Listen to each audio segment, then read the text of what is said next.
AM 1260 KLYC, time for McMinnville Football Sports. Brought to you in part by Davison Auto Parts, J&W CarStar Collision Repair Center, Macy & Sons, Golden Valley, First Federal, and Les Schwab Tires. And now for the play-by-play for tonight's game with Brian Erickson and Mark Reynolds.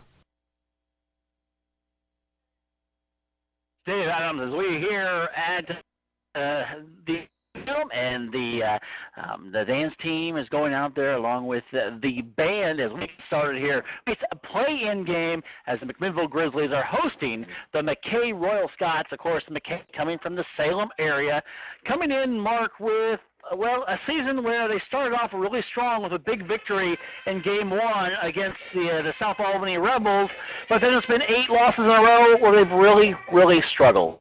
See, and that's kind of tough when you're trying to get into playing game and try to be consistent and move on. They do have a good rusher in Brandon Laum.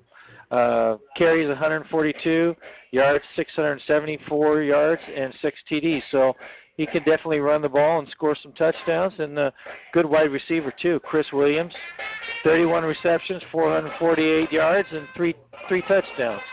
Well, they live and die by Sam Harris, their quarterback. Sam Harris played a couple snaps last week, got injured, didn't see much of him, but from the people I've talked to, they said, hey, you know what, without him, we ran the offense, ran it pretty well, and we actually moved the ball on the ground, something we haven't done in a long time. So what do you expect from McKay? I think they might come out here and try to, maybe air it out like they've done, but maybe try to go to the ground attack a little bit.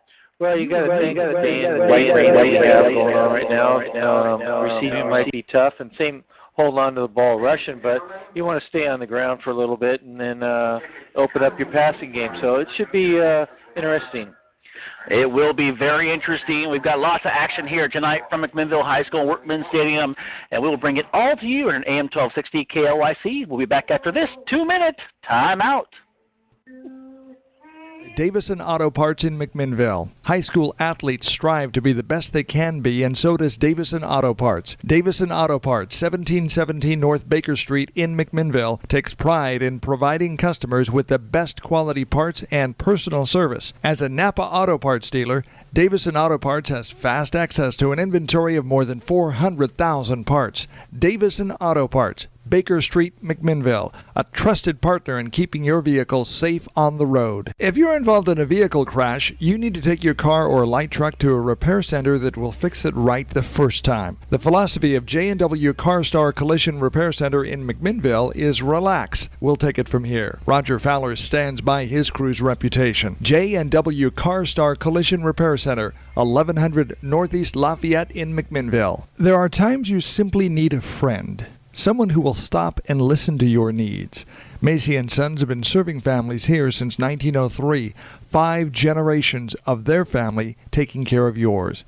Macy & Sons, in the business of helping people and meeting the individual needs of McMinnville area families, and will continue to do so in the future. So at the time when you need someone who cares, understands, and is there to help, Macy & Sons, serving 9 communities in Yamhill County. Golden Valley Restaurant and Brewery is celebrating 20 years of serving you the best times and locally produced food in Yamhill County. Golden Valley Restaurant and Brew Pub at 980 Northeast 4th Street in McMinnville is local, locally brewed refreshment, fresh local produce. Steak specials every Wednesday night at 6 p.m. Golden Valley Restaurant and Brew Pub opens daily at 11, open till 9 p.m. Sunday, and most weekdays open till 10 Friday and Saturday. And they say go McMinnville and Newburgh High School. As we come back here, we are on the pregame show here on AM 1260 KLYC McMinnville. Brian Harris along with Mark Reynolds. And Mark, we've talked a little bit about McKay and what to expect from them. Let's take a little bit of a look into what's going on tonight, because there are a lot of games. Of course, this is a play-in week here, and a lot of the teams who made the playoffs are at home, resting some of their bumps and bruises. First off, let's go around the Yamhill County area. We've got Colton. Of course, they're the 3A still in their regular season. They are taking on Dayton. That's going to be one of the marquee games tonight. Colton at 4-1, Dayton undefeated at 5-0. Willamina 0-5 taking on Horizon Christian, a tough Horizon Christian out of 12. And Horizon Christian 4-1. Sheridan, 2-4, is at Corbett. Corbett, they're struggling in league. They're 4. That is a non-league game, however. And Amity, who really is a good 2-3 team, they're taking on a 1-4 Jervis team. I look for Amity to roll in that game. But, Mark, we've got some play-in games, some big games going on in the 6A division. Didn't make the playoffs, of course. Well, one that's I think is going to be a nice game to see is Barlow at Roseburg. That should be a nice game. And Crater at Forest Grove in our division, so that should be a good one. David Douglas at Lake Oswego. That would be an interesting one to see. It's not often we said that Lake Oswego is in the play-in game. This is very true. South Eugene at Westview. Thurston at Beaverton. That should be a good one. Grant at West Lynn. North Salem at Aloha. And Century at your South Salem Saxons. Yeah, it should be interesting to see how Century comes out and plays after we saw them last week. Jeff and I did, of course, taking on our McMinnville Grizzlies and really struggling, especially in that second half. South Salem, a team that struggles in the first half. So it'll be interesting to see what the score is at halftime and see if the Saxons can move on to the first round of the playoffs if they go on and can beat Century. But we'll have all the scores tonight from around the 6A schools, and we'll try to get you scores from everywhere else. Of course, if you're at your house and you got to leave and we're getting out of the car, you can also listen online on your computer at KLYC.us and also OregonPulse.com. So look forward to that as we get ready for action just a few moments away from kickoff. Of course, we haven't out here yet. A little bit later start here. I guess not, 6:54 here on this Friday night. Mark, you talked about the rain a little bit. That could affect really both sides of the ball. Oh, definitely. And it's not only just offense and defense, but also the special teams, the snapper to the holder, to the extra point, or even a kickoff, and then receiving a punt and a kickoff. So, I mean, it's going to be it's just lightly right now, but not bad. Yeah, it's not bad. This is good football weather. Speaking of good football, not just the weather, we've got Linfield taking on Willamette tomorrow, and that's going to be here on AM 1260 KLYC. You can hear all the action. 1:30 kickoff from Willamette at their stadium, and please, there should be that's of course last. A huge performance, 84 points in a game, and the short drive over there to take on the Bearcats of Willamette. Linfield, of course, undefeated at 6-0. The Bearcats only stumbled last week. They lost to PLU at home. So it'll be interesting to see how they come out and see, their home crowd. But the Linfield right now just rolling, looking really good against anybody they play. Well, this is always a tough game for Linfield, and I think both teams get up for each other. It's an unofficial rivalry, and so it should be. If you can't make it there, you can listen to it on the radio. That's right. 1 o'clock is the pregame show. 1:30 is the kickoff. Prediction on that game, Mark? I would say I'm going Linfield by 28 points. That's pretty much what I was going to think, too, at least 28. Should be fun. We'll see how they do, and you can hear it all, of course, here in KLYC. But we've got our action tonight. Of course, there's other football going on right now. Another team, of course, just down the road in Corvallis, playing tonight, the Oregon State Beavers, who are trailing 14-0. So if you're tuned here, we'll keep you updated throughout the night. But this is the game to be at tonight. A lot of fans down there, and even with the weather, still going to be a great night for high school football. We've got the Pacific Conference taking on the Central Valley Conference. It's McKay and McMinnville. More of the after this 2-minute timeout. What are you saving for? It's a good question because big dreams are financed by smart savings, and there's no better time to start saving than when you're young. That's why First Federal waives monthly service fees and minimum balance requirements for account holders under 18 years of age. So skip or run to First Federal because your big dreams of tomorrow really do start with saving today. Your friends at First Federal are ready to help you invest in your tomorrows. First Federal. We're here for you. High school sports is brought to you by Davison Auto Parts in McMinnville. High school athletes strive to be the best they can be, and so does Davison Auto Parts. Davison Auto Parts, 1717 North Baker Street in McMinnville, takes pride in providing customers with the best quality parts and personal service. As a Napa Auto Parts dealer, Davison Auto Parts has fast access to an inventory of more than 400,000 parts. Davison Auto Parts, Baker Street, McMinnville, a trusted partner in keeping your vehicle safe on the road. There are times you simply need a friend, someone who will stop and listen to your needs. Macy & Sons have been serving families here since 1903, 5 generations of their family taking care of yours. Macy & Sons, in the business of helping people and meeting the individual needs of McMinnville area families, and will continue to do so in the future. So at the time when you need someone who cares, understands, and is there to help, Macy & Sons, serving 9 communities in Yamhill County. If you're involved in a vehicle crash, you need to take your car or light truck to a repair center that will fix it right the first time. The philosophy of J&W CarStar Collision Repair Center in McMinnville is relax. We'll take it from here. Roger Fowler stands by his crew's reputation. J&W CarStar Collision Repair Center, 1100 Northeast Lafayette in McMinnville. Welcome back here to McMinnville High School. Brian Harris along with Mark Reynolds as we get ready a few minutes away from kickoff. And Mark, one thing I wanted to run down, because we don't see these teams all the time, preseason once in a while. We saw North Salem a couple of years ago, and we've seen Newburgh play both of them. Let's look at McKay a little bit. We talked about them starting off the season really strong. They had a coaching change the day before the first game of the season. Actually, their head coach was demoted down to their assistant coach, their offensive coach, I believe, their offensive coordinator. And they came out and they won. They beat South Albany 30-14. Things look good for them. They beat the Rebels, and then they kind of have gone in this tailspin where they've lost 8 in a row. They lost North Medford by a lot. I won't go through the points, except for this one against Reynolds. They lost at home against Reynolds 75-50. Defenses were left on the bus. Riverton 59-14. They had a close game against the North Salem team. North Salem ended up 2-7 on the year. Not a great football team, having another struggling year with Coach Jeff Flood, unfortunately. But they lost 19-16, and then they gave up 75 points to West Salem, 75-23. Then they took on South Salem, a game that Jeff and I was there actually. Jeff was at the Spray game, but I was there for half of it, Mark, and they gave up 36 points, and a lot of those points were in the first half. In fact, first quarter, I think it was 26-0 at one point. Then they gave up 48 to McNary, and then last week, I think Sprague took it easy on them, and they gave up 34 and make it 34-6. That's a tough way to really go through a season. It is, but I'm looking, the score that kind of pops out for me is, like you said, the Reynolds score, not because of that 75 points, but they scored 55, so they do know how to score. My motivation, if I was their coach, and I'd say, remember the third game, we put up some points. We need to try and do that tonight, but we got to have some defense.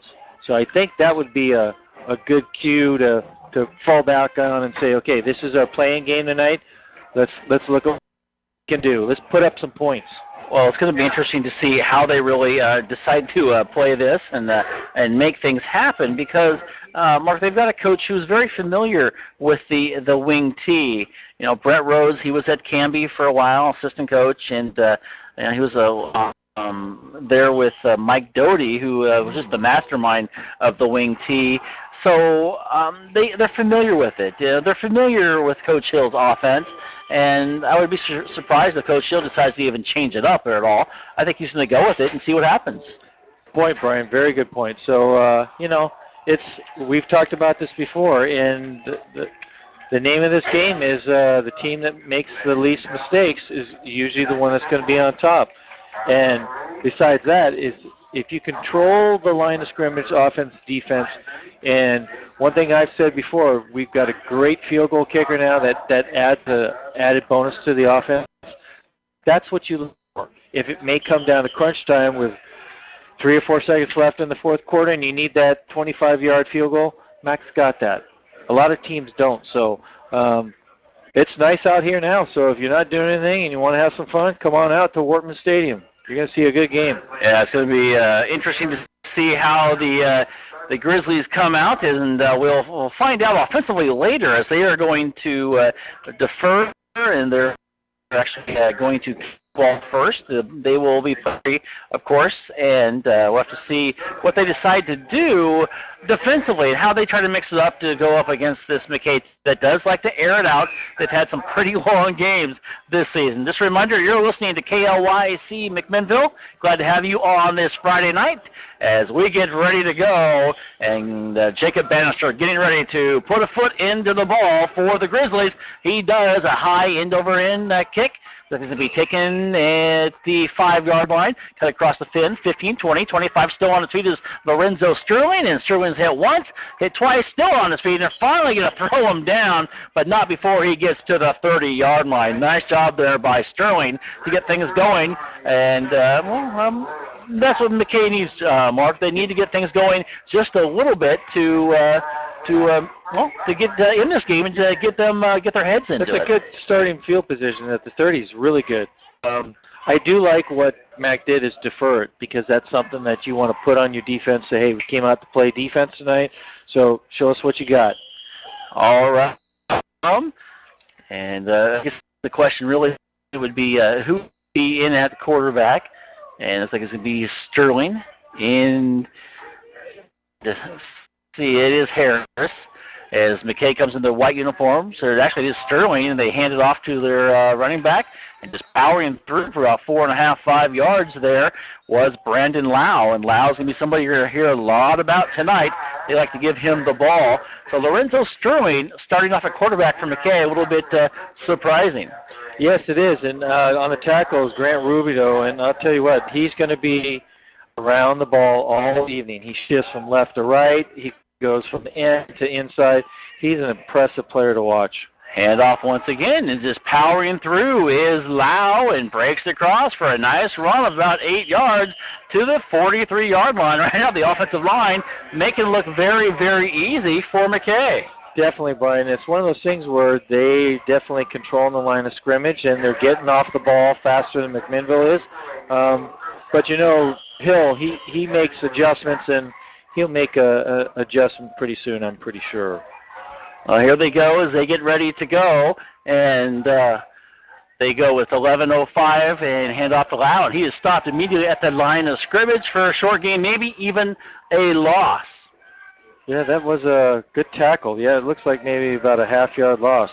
Good tackle. I think really the defensive line has to come out there and play smart and play well. And with your McKay, you read those stats off that they like to go to Lau. They like Sterling to have the ball. Those are the guys you really have to look for. And right now they are doing it. The Grizzlies stepping up. 10:36 and counting here.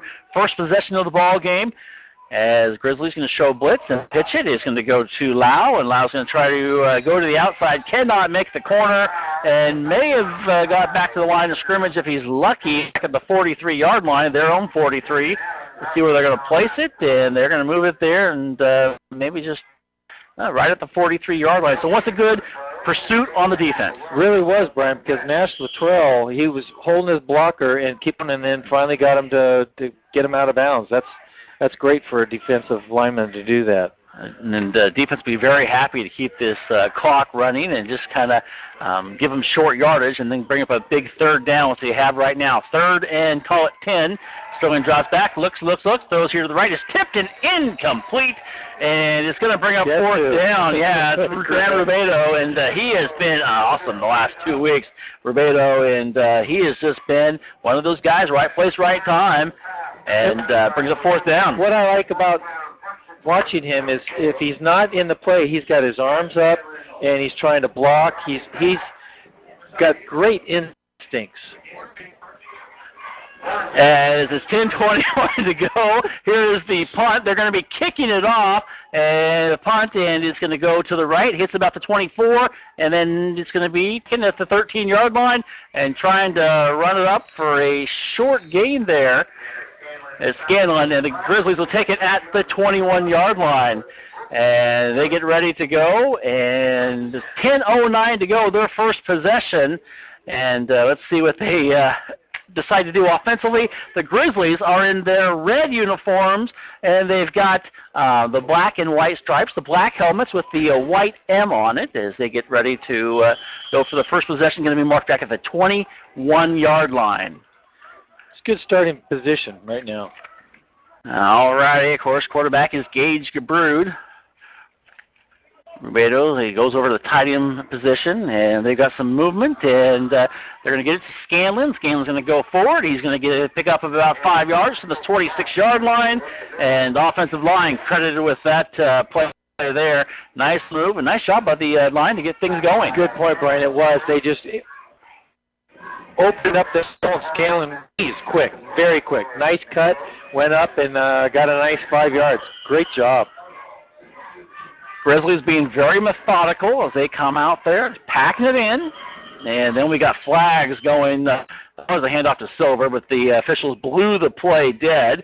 And they looks like they're going to bring it back and probably go against the Grizzlies and mark it off here. And get a little procedures like it's going to be and move it back. With 9:39 to go.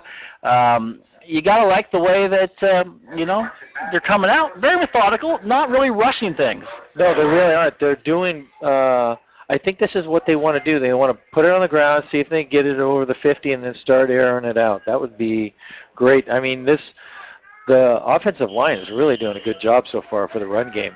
All righty, as they come out now, once again packed in. They're going to just show a little bit as Gabrud rolls to the right, has a receiver, Rubedo, he gets it. And gets it to the 32. Well, that's what I'm talking about. He's around the ball one way or another. He's a great two-sided player. Very good. You get a lot of that in high school, and he's just looking good. And that knockdown kind of got him pepped up and ready for this ball game. And I think Coach says, hey, we got to just go to him and just keep getting it to him and make things happen. You feed the spark. There you go. And he has definitely been that through the last couple of weeks for the Grizzlies. 9:23 and counting here in the first quarter. First possession for McMinnville. Nate went in motion from the near side to the far side. They pitch, looks like Scanlon's going to go to the right, now cut up the center. Goes forward. He is taken down, but not before he gets to the 2-yard line. About a gain of about 6 yards there for the Grizzlies. And once again, very methodical and just making the kid, 74, Jalen Carball on okay, he's 6 foot 290, and Mac is handling him really well right now. Let's see what they can do as they get to Silver, and Silver's going to fight his way. He gets across the 42 and gets to the 42, across the 41 for a first down, and a nice run there, about 5 yards there for Silver. And the Grizzlies come up with the first down. Great night for high school football here. Of course, we got lots of stuff going on this Friday night, and a pretty good crowd down below here on this play-in game. Glad to have you here on KLYC and also KLYC.us. As dropping back as Gabrud's got a little bit of pressure. He's going to step up and going to roll to the right. He's going to get a little room. Goes across the 45, getting near the mid-stripe, and then jumps out of bounds. And a nice smart play. They're going to mark him back, though, at his own 48-yard line. Still a gain of 6 yards for Gabrud. Gabrud knew nothing was there, saw that the pocket collapse mark, and did the smart move and just got out of there. He was really methodical in and out between McKay and a MAC player, and says, okay, I'm taking the ball and going to the sideline. 8:22 to go, and then we've got flags once again here, and officials will talk about it and figure things out. That's kind of weird, Brian, because they just all got set. And they're going to mark it, and it's going to be marked into McKay territory. It's going to be enough for a first down at the 47-yard line.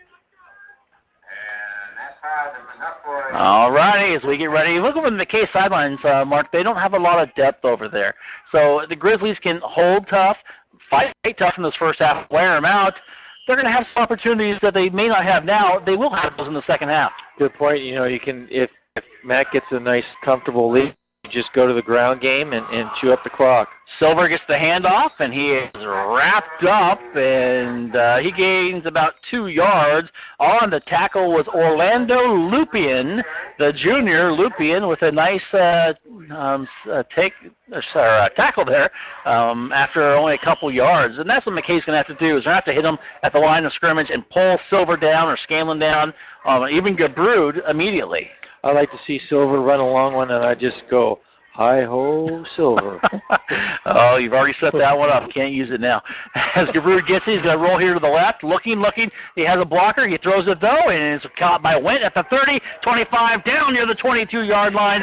Nice play there by Gabrud. Good job of Went. I think he called off the route, came back for the ball wide open. The defender who was on him just kind of kept going, and Chris Williams was nowhere to be found. Went steps up there, makes the reception, and gets a first down and a lot more for McMinnville. What I like, Scanlon was out there trying to block for Gage, too, which was quite impressive.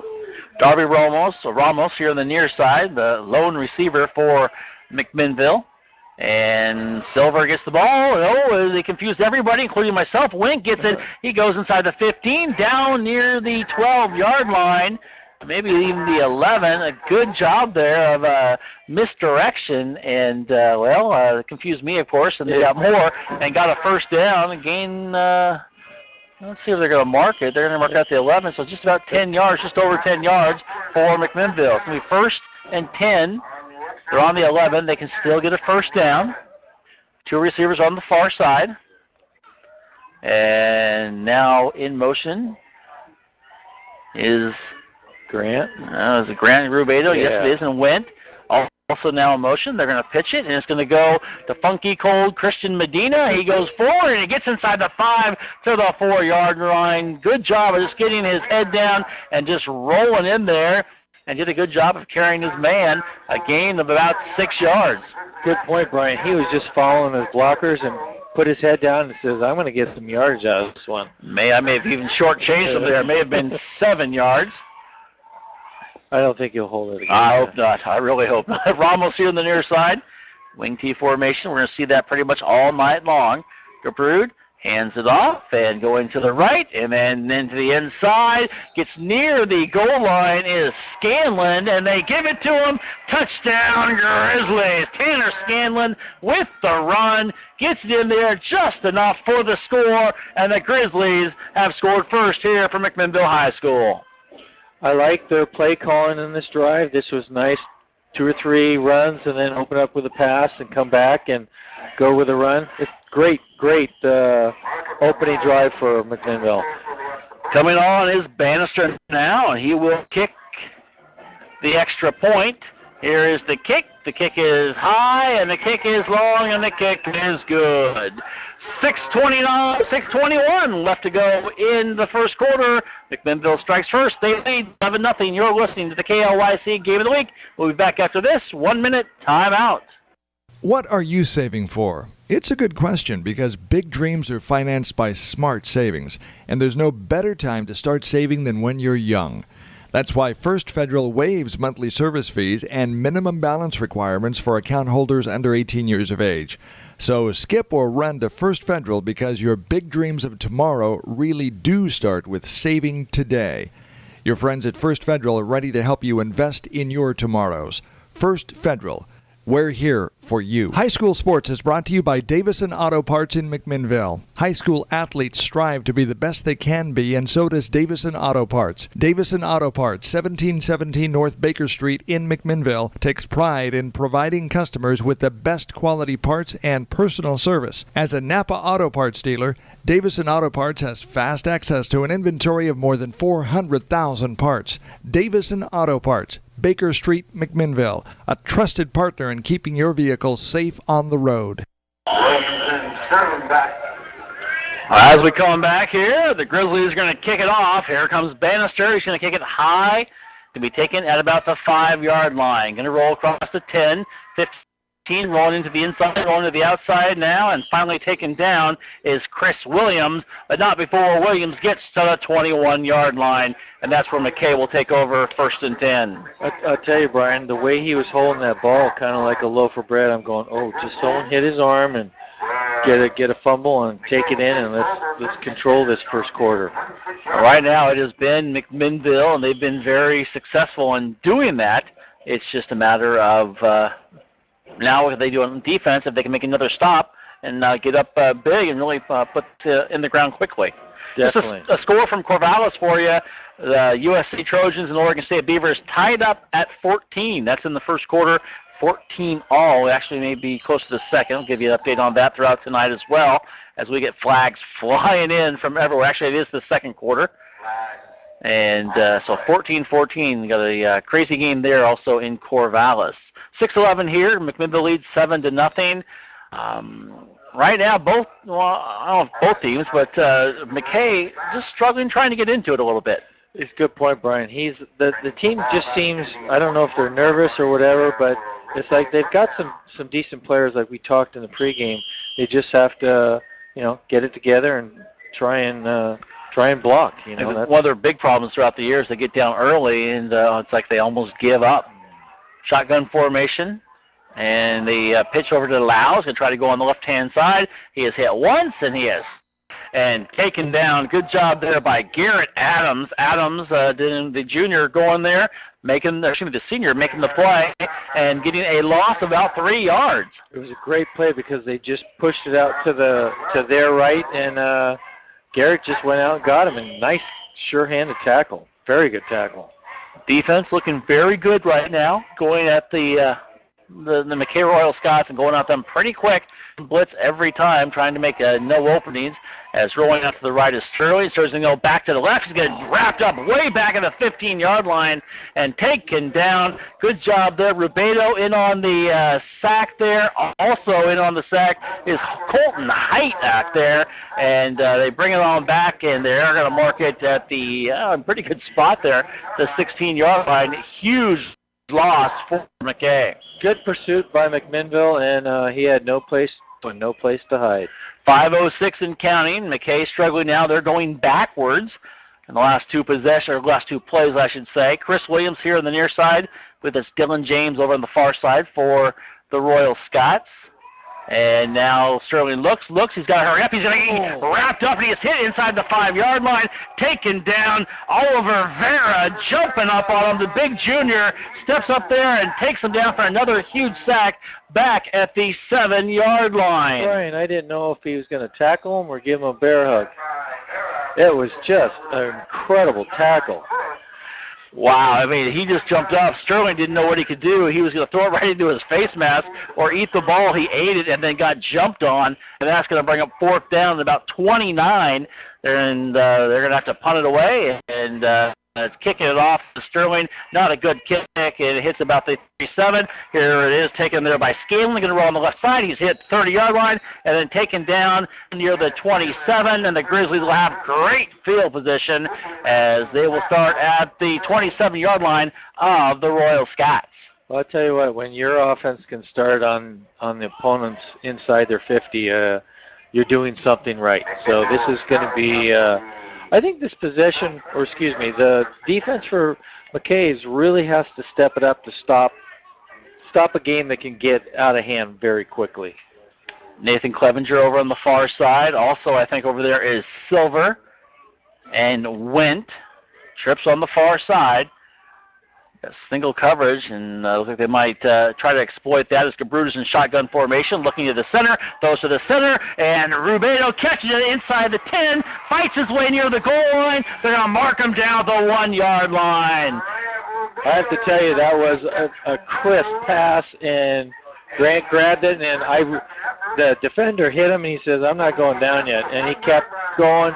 They were lucky to get him down. It looks like inside the 1. They did hit him at the 10-yard line, but you're right, Mark. He just put his shoulder down, took the hit, and took the defender with him, and then finally got dragged down inside the 1-yard line. And the Grizzlies are threatening here with 3:49 to go in the first quarter. Gabru's shotgun formation. Medina in the backfield. Gabru's going to take it. He's going to go. Walks into the end zone. Touchdown, Grizzlies!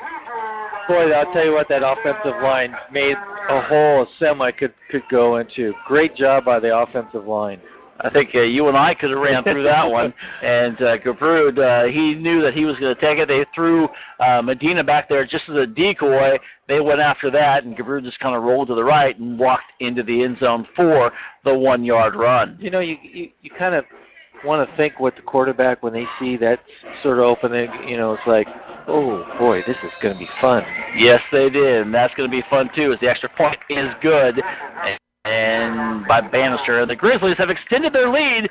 They lead with 3:37 to go in the first quarter over McKay by a score of 14-0. You're listening to the KLYC game on AM 1260 and also KLYC.us and OregonPulse.com. Don't go away. We'll be back after this 1-minute break. There are times you simply need a friend, someone who will stop and listen to your needs. Macy & Sons have been serving families here since 1903, 5 generations of their family taking care of yours. Macy & Sons, in the business of helping people and meeting the individual needs of McMinnville area families, and will continue to do so in the future. So at the time when you need someone who cares, understands, and is there to help, Macy & Sons, serving 9 communities in Yamhill County. If you're involved in a vehicle crash, you need to take your car or light truck to a repair center that will fix it right the first time. The philosophy of J&W CarStar Collision Repair Center in McMinnville is relax. We'll take it from here. Roger Fowler stands by his crew's reputation. J&W CarStar Collision Repair Center, 1100 Northeast Lafayette in McMinnville. Go. As we come back, Bannister is going to kick the ball high end over end. It's going to be taken by Sterling. Sterling's going to roll. No, he's not. He's going to be taken down by a whole host of Grizzlies, or a pack of Grizzlies, as they take him down near the 10-yard line. And they're going to mark him back at inside the 12-yard line. Once again, not good field position for the Royal Scots. You know, Brian, we're looking out. We're going from our left to our right, and I'm looking at the visitors' stands. And for a chilly night and a little bit of rain, it's not bad. They should be proud that people come out this far and watch their high school team. It is a great night. Good job by the local fans to support the Grizzlies in the play-in game, as they do lead 14-0. 3:31 to go in the first quarter. And here they go, and they're going to hand it off, and it's going to be Lau, and Lau is going to go backwards. They may give him damage. They are going to mark him at about the 12-yard line. Really nothing there. Once again, defensively, the Grizzlies are right there, stepping up big. Zach Silver, Medina there. Adams, Garrett Adams. Getting in there, aren't they? They really are. And what we've been talking about this is they're getting off the ball faster than McKay is right now. So that's the key. What's scary is McKay knows the snap count, and they're still getting off the ball slow, and they're going to pitch it. Going to Williams. He moves, and he is going to be wrapped up in the original line of scrimmage. Medina gets up. He's happy with himself. And also coming up there off is Rubedo, the bottom of the pile, because he pretty much drug down Williams and said, hey, I'll even give you a loss of maybe 2 yards.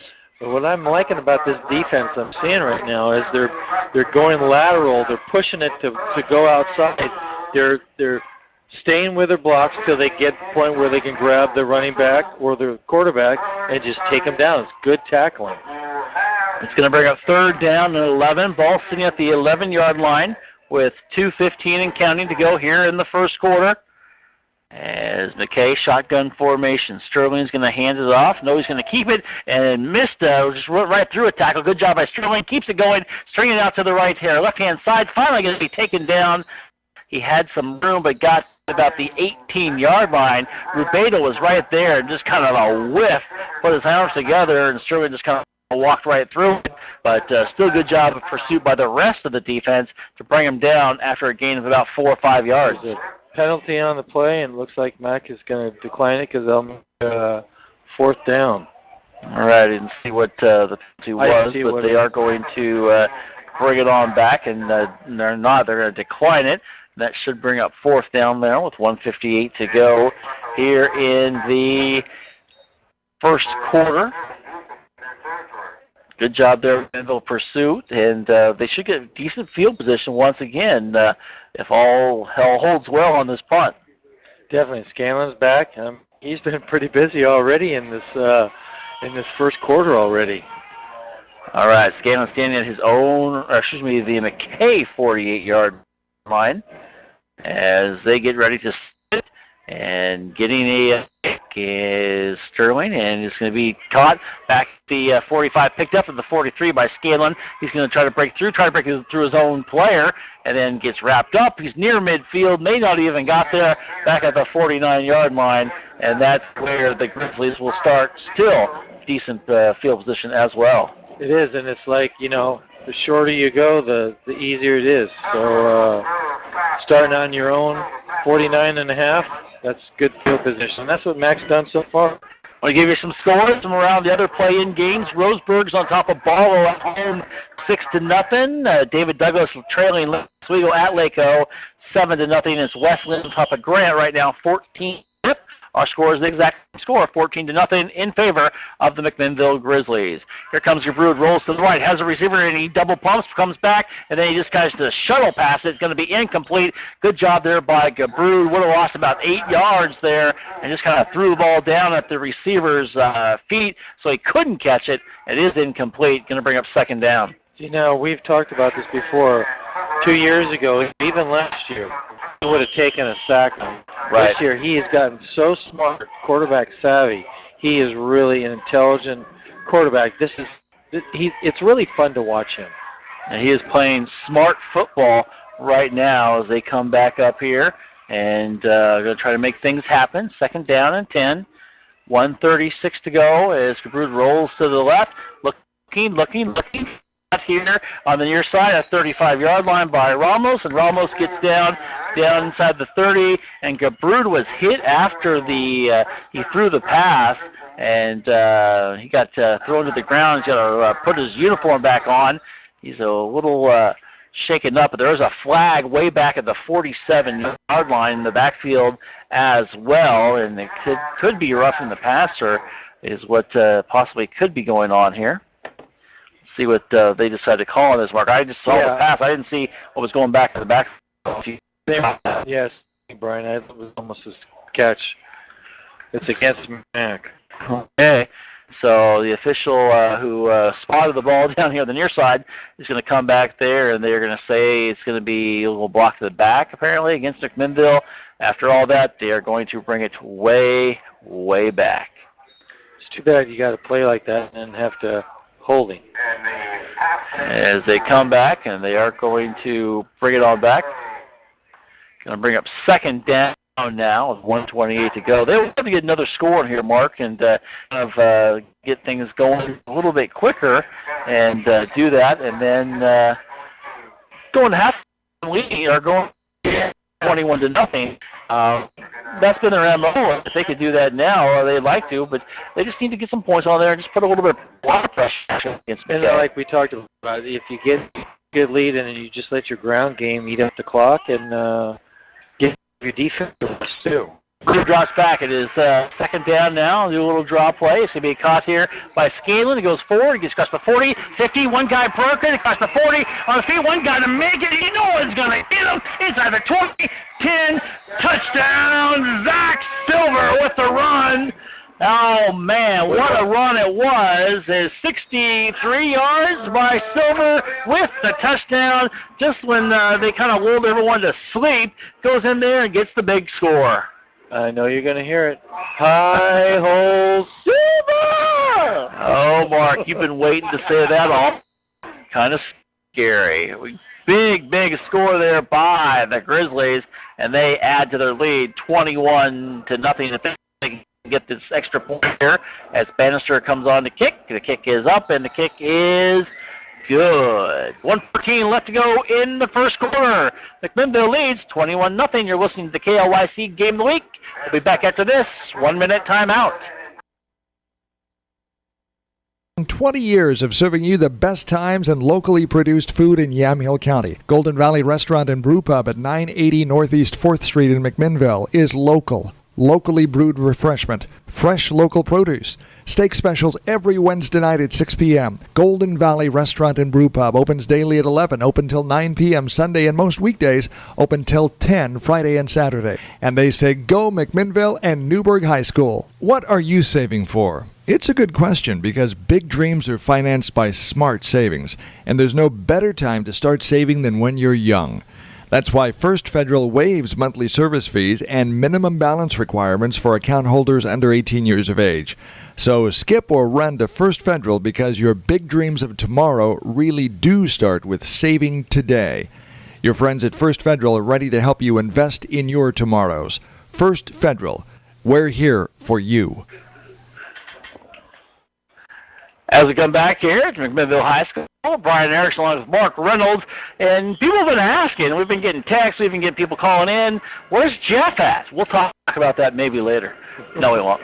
As Bannister puts a foot into the ball, and looks like Sterling's going to take it at about the 3-yard line, goes across the 10, stutter steps at the 15, tries to go to the outside, going to turn around, spin move, go backwards, and then spin again. Should have been taken down once, twice, and now he's going to go backwards again, and he's going to be taken down way back at the 8-yard line where they're going to spot it. If he would have quit when he was ahead, it would have been near about the, 18-yard line. He lost about 10. Good job there defensively by the special teams, especially getting there first was Jesse Kenyon, the senior. I'm telling you, this Sterling, he's got some moves. He's quick, and he's trying to be the spark plug for McKay, and it's not working, but give him a lot of credit. He's trying to make something out of nothing. Yeah, they don't have a lot of weapons, and they don't have a lot of depth over there. They've actually had more people, I think, tonight than they had at the game against South a few weeks ago. But I got to attend part of it as they get ready to go here once again. Sterling at the quarterback position. Sam Harris not there, the regular quarterback. Sterling's going to roll to the left, rolling, tries to pinpoint the pass, incomplete to Dylan James, and nothing there, going to bring up second down. Losing your starting quarterback last week, a couple plays in, and they thought they would be able to move the ball, and they actually thought Harris should be back for tonight, but he's not. I think it's hurting them right now. Well, it might just be halftime this quarterback's first half, and it might be the next one. So, it could be. Yeah, they might put it up. You're right. I think they might. You have to make adjustments at halftime, and that may just be the thing to do. As Sterling gets it, fake the handoff, going to roll right, going to go across the 15, the 20, 25, still on his feet, across the 30, still on his feet until the 40, down near midfield, and he is going to be taken down there. A gain of 42 yards for the Scots, and that's their biggest play of the ball game. It was, Brian, and I'll tell you what, the offensive line made a gigantic hole for him to run through. Very good hole for him to run through. It's one of the few defensive mistakes, I guess you can call that, for the Grizzlies tonight. It's going to be first down with 30 to go in the quarter. It is 21-0 McMinnville. Sterling trying to direct traffic. Trips here on the near side for the Scots. And their gold helmets, they throw here, and it is caught by Williams, a little lateral almost, and he's going to go forward, going to get to about the 48, 49-yard line. One official says the 48, the other one's going to walk up to the 50, where the other one is, and they're going to say that's the 50. It'll be a completion, gain of 5 yards, going to be second and 5. Well, I'm surprised that they're just trying to get Chris into this game right now. I mean, his numbers aren't that great, but if he's your leading receiver, you got to get him in the game early and get him going to where he gets in a groove. All right, that's going to end our first quarter of play. After one, it's McMinnville 21, McKay nothing. It's the KLYC game of the week here on AM 1260 KLYC. Also, OregonPulse.com and KLYC.us. Don't go away. We'll be back after this 1-minute timeout. High School Sports is brought to you by Davison Auto Parts in McMinnville. High school athletes strive to be the best they can be, and so does Davison Auto Parts. Davison Auto Parts, 1717 North Baker Street in McMinnville, takes pride in providing customers with the best quality parts and personal service. As a Napa Auto Parts dealer, Davison Auto Parts has fast access to an inventory of more than 400,000 parts. Davison Auto Parts, Baker Street, McMinnville, a trusted partner in keeping your vehicle safe on the road. There are times you simply need a friend, someone who will stop and listen to your needs. Macy & Sons have been serving families here since 1903, 5 generations of their family taking care of yours. Macy & Sons, in the business of helping people and meeting the individual needs of McMinnville area families, and will continue to do so in the future. So at the time when you need someone who cares, understands, and is there to help, Macy & Sons, serving 9 communities in Yamhill County. As we come back here, we come back to start the second quarter of play. The Scots come throwing the ball. They air it out on the far side, and it is caught by Williams. And Williams is going to get into the end zone after a great catch as the ball was tipped in the air by Bannister. And Williams still came down with it, and it's going to be a 60-yard touchdown for the Scots. That was a great play by, well, both guys. I really thought Bannister knocked it down, and Williams, just to concentrate and stay with it, was pretty cool to for him to get that. That's great concentration for Williams. I mean, now this is what McKay needs, that little spark, and it might turn out to be a great second quarter. They haven't had much of a spark this season, but they can put up points. We've talked about that in the pregame show, as there's going to be a flag and a whistle as Sergio Alvarez tries to put a foot into it, and it's not going to happen. So they're going to discuss that, and probably be a penalty on McKay, as they will probably bring it back on this extra point try with 11:49 to go in the second quarter. Is McMinnville 21. The Scots score their first touchdown. It is 21-6 for the extra point, and they do move it back, and they will be getting ready to try the extra point one more time. You don't see too many penalties on the extra point, do you, Mark? Not too often. Not too often. It's like you got, 5 yards back, you get a little bit more range. You can kick it harder. I don't know how the kicker thinks about that. Here's the snap. It's good. The kick is up, and the kick is good as well. 11:49 left to go in the second quarter. McMinnville, well, they lose a little bit of ground. They still lead, though, 21-7 over McKay. Don't go away. You're listening to the KLYC Game of the Week. We'll be back after this. Timeout. It will be an arduous journey of epic proportions, venturing out into the great unknown, exposed to the rugged, unforgiving elements, struggling for survival when... So, you're going car camping for the weekend.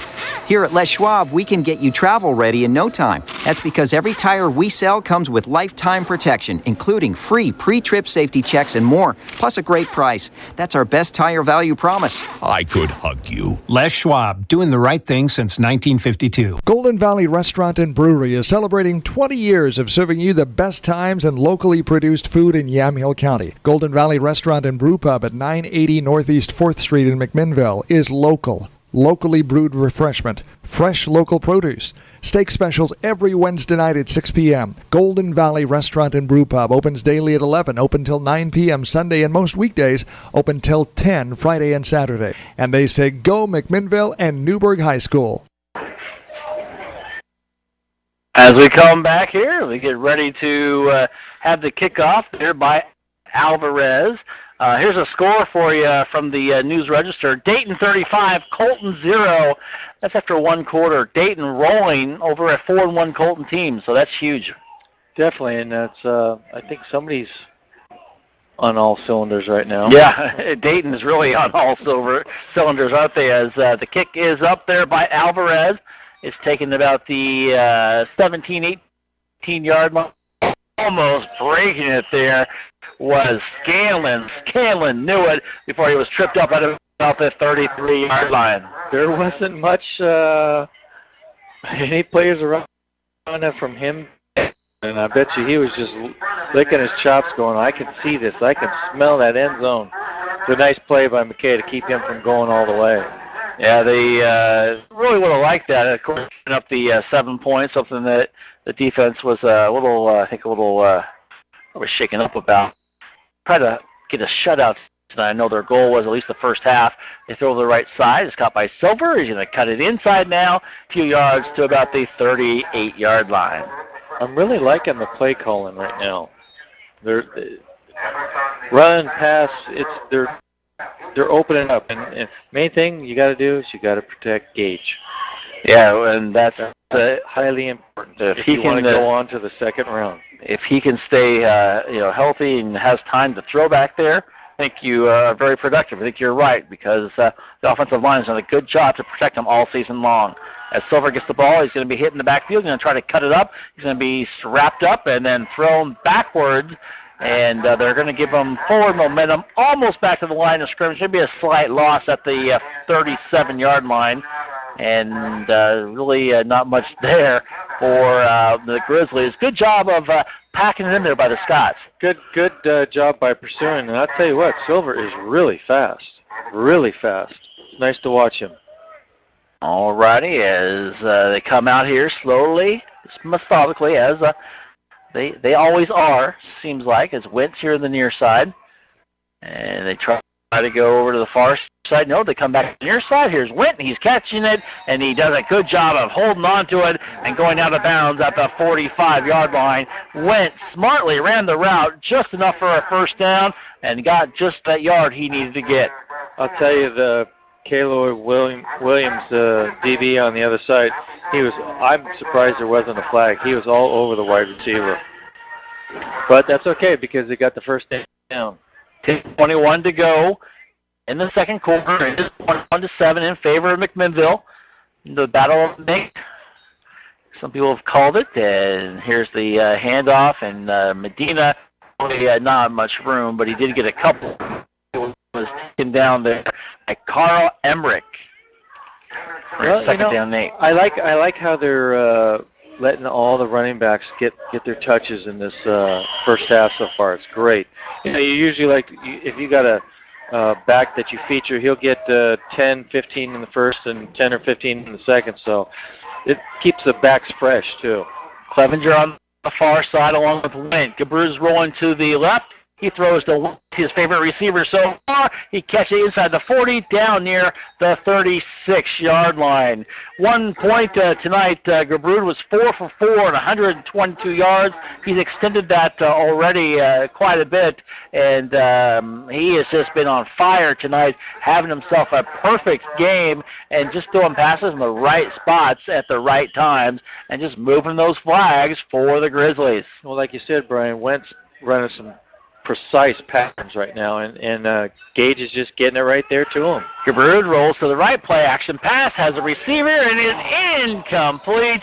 Pass intended for Rubedo. He was there, and the ball was just a little overthrown. First incomplete pass of the night for Gabrud. 7 of 8, 152. Robert, thank you very much for the News Register giving us that information, and because the stats man's not here. No, what can you say? He's going. Yes. I like this guy a little bit better than Jeff. He's got a smile. He's always he's good. We won't call him the stats man yet, because Jeff has been out for 19 years. I've worked with Jeff. Yeah. We're gonna call him Stats Man Junior. Yeah. See, we'll see. I'll text that up. Jeff has been texting us all night though, trying to get updates. He is down at the Oregon State game, as there's a timeout on the field for McKay, but he's down there. He didn't want to miss his alma mater, Oregon State Beavers, playing. We've had season tickets for about 13 years now, and he said, I'm not missing the game. I told him I'm not there. I'm going to the Grizzly game. I told him I have true passion for the Grizzlies. I'm going to go to the Beaver game. And so I'm here. Jeff is there. Jeff promised to give us updates, but that's okay, but score at halftime is USC 21, Oregon State 14. But Jeff is down there. He's in the cold, the rain, and he's going to get home late tonight. We're going to get home a lot earlier. I think that's a valid point. And that's a good point, isn't it? It's a real good point. And we are dry. All right, as we come back to action, we are, and the rain, kind of fizzled out midway through the first quarter as Gabrud rolls to the right, looking. He's going to keep it. He's going to just walk out of bounds. May be a little short loss, but did the smart thing. Everything closed up, nothing there. Why risk it? It's only first down, and he ate the ball, went out of bounds. Excuse me, second down. Going to bring up third down, still life, rather than trying to force the ball. Well, good point, Brian. He was coming to the near side, and there was nothing in he's a smart quarterback. He's going, I'm not going to get hit for 2 or 3 yards and maybe myself, injured. I'll just go out of bounds. There's always third down. All right. I would say there's always tomorrow, but you've got to win as Coach Hill's going to call a timeout. We'll take the timeout as well. 9:24 left to go in the second quarter. It's McMinnville 21, McKay 7. You're listening to the KLYC Game of the Week. Back after this, timeout. If you're involved in a vehicle crash, you need to take your car or light truck to a repair center that will fix it right the first time. The philosophy of J&W CarStar Collision Repair Center in McMinnville is relax. We'll take it from here. Roger Fowler stands by his crew's reputation. J&W CarStar Collision Repair Center, 1100 Northeast Lafayette in McMinnville. It will be an arduous journey of epic proportions, venturing out into the great unknown, exposed to the rugged, unforgiving elements, struggling for survival when... So, you're going car camping for the weekend. Here at Les Schwab, we can get you travel ready in no time. That's because every tire we sell comes with lifetime protection, including free pre-trip safety checks and more, plus a great price. That's our best tire value promise. I could hug you. Les Schwab, doing the right thing since 1952. As we come back here, get ready for action. The Grizzlies still with the ball. They do lead 21-7 here in AM 1260 KLYC. 2 receivers on the far side. Shotgun formation for Gabrud. Went here on the near side. It looks to the left, throws to the left, has a receiver, and it is caught into the end zone. Touchdown, McMinnville. Tanner Scanlon with the reception. 37 yards from Gage Gabrud. What a play. That's why Coach Hill called the timeout, Mark, because he knew he had something up his sleeves. He saw it for a while, decided now's the time to use it. Well, Brian, that was the same play that they threw to Grant Rubio on the right side, our near side. They went to Scanlon on the far side. Same exact play, and this one was successful. It was very successful as he got it right in there for a touchdown as Bannister's going to kick it on the extra point. And the kick is up, and the kick is good. So at 9:15 left to go in the second quarter, McMinnville has extended their lead, and we'll keep it right here, and we will try to run down some scores for you right here. But Mark, they lead now 28 to 7, 28-7, and they have looked very, very good offensively in McMinnville. They really have. I mean, it's like take something out of your playbook. They have been very methodical. It's like a couple runs, couple passes, and they're just chewing up the clock and the yardage, and kind of like a good doctor right now. He's slicing everything up, slicing and done. I'm impressed with this team tonight. Yeah, 9 yards, 2 touchdowns.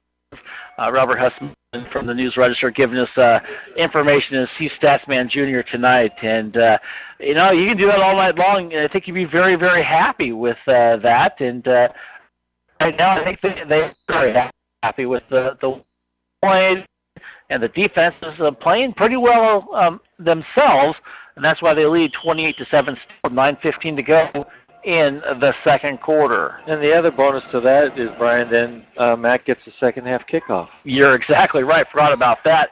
As they take it about the 5-yard line, roll across the 10, 15, 20, breaking one tackle, and still on his feet is Brandon Lau. Lau goes across the 30, then near the 40, gets across it to the 42, maybe 41-yard line. Nice run back. I believe that's their best field position of the night for McKay. And now, see what the defense does with a little bit shorter field. As we promise you some scores, we'll give you some scores. A low on top of North Salma, 16-0. Beaverton on top of Thurston, 21-0. It's Roseburg 6, Barlow 0. Laco 14, David Douglas 0. Westview 21, South Eugene 0. West Lynn 14, Grant 7, and it is Gresham 20 and Hillsboro 0. Those are the scores we have for you. And South Salem losing 15 to Century as the ball is on the ground. It is fumbled. And, Mark, I think you were the first one to notice it, and you're going to be the first one to notice that McMinnville has recovered the ball. Coming up with it there was Walter Stahl, and Stahl comes up with the fumble, and McMinnville continues their defensive prowess there with coming up with another fumble. Well, what it looked like, the quarterback got the snap really high, and then the running back came in and grabbed the ball when it was still too close, and it just fumbled right out on the ground, and I didn't see who present.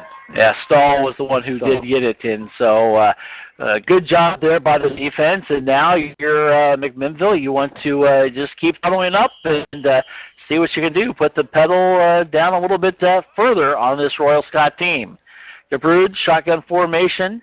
Scanlon in motion. He's going to get the handoff. He's going to try to find the blocker. He's going to cut it up on the right-hand side. He's going to stop on a dime, cut it inside, and he is hit, but not before he gets to the 35-yard line. A gain of 8 yards for Scanlon with 8:44 and counting. I have to tell you, Brian, I'm impressed with Scanlon. He's just, I mean, I saw a good pursuit by McKay, but it was like he would stop on a dime and cut to his left, cut to his right, go forward for another 5-6 yards. I mean, this is, you got to figure, rain. It's not raining now, but it's sure-footed tonight, I tell you. He's doing a great job as they get it now. Silver is going to be taken down there by Orlando Lupien. And Lupien's been their bright spot on defense tonight. Pretty much, he's kind of reminds me of like Grant Rubio, around the ball all the time. It's good to see that for I mean, he is just there, and he's been a little bit quiet in the second quarter, but that's okay as we come back with 7:54 and counting. Scaling 4 rushing yards so far tonight. 37 receiving. He's had a great day as they pitch here to Medina. Medina's going forward. He's still on his feet. The big fullback gets inside the 30-yard line and is going to get a first down and more with that 5-yard run. Nice job there by Christian Medina.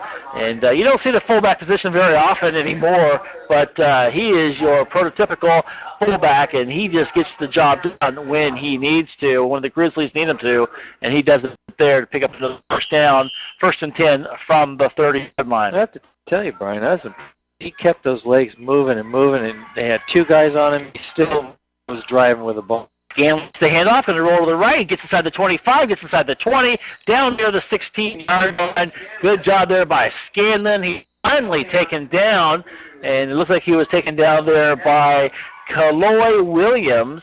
And they do get him, but not before he gets another first down. He's following his blockers, and he's making his cuts where he needs to. Great, impressive. I'm very impressed with him tonight. Great drive, too. Oh, yes, and they're going to continue this on after the fumble. As DeBrood drops back, Medina gets it. He's going to roll across the He bounces right, bounces left, and then takes down at the 11-yard line. A gain of 5 yards there for Medina. I'm telling you, Medina, I'm watching him pretty closely, and if he just ran forward instead of cutting back and forth, it might have been 6 points. I mean, he might be getting a little bit too fancy, but he's got some beef behind him, and he just take it down to this, touchdown territory. Yeah, they can continue to do that. They'll be very, very happy as McKay calls a timeout. We'll take it as well. 6:52 left to go in the second quarter. McMinnville 28 and driving. They lead over McKay, who's only got 7. You're listening to the KLYC Game of the Week. Back after this 1-minute break. What are you saving for? It's a good question because big dreams are financed by smart savings, and there's no better time to start saving than when you're young. That's why First Federal waives monthly service fees and minimum balance requirements for account holders under 18 years of age. So skip or run to First Federal because your big dreams of tomorrow really do start with saving today. Your friends at First Federal are ready to help you invest in your tomorrows.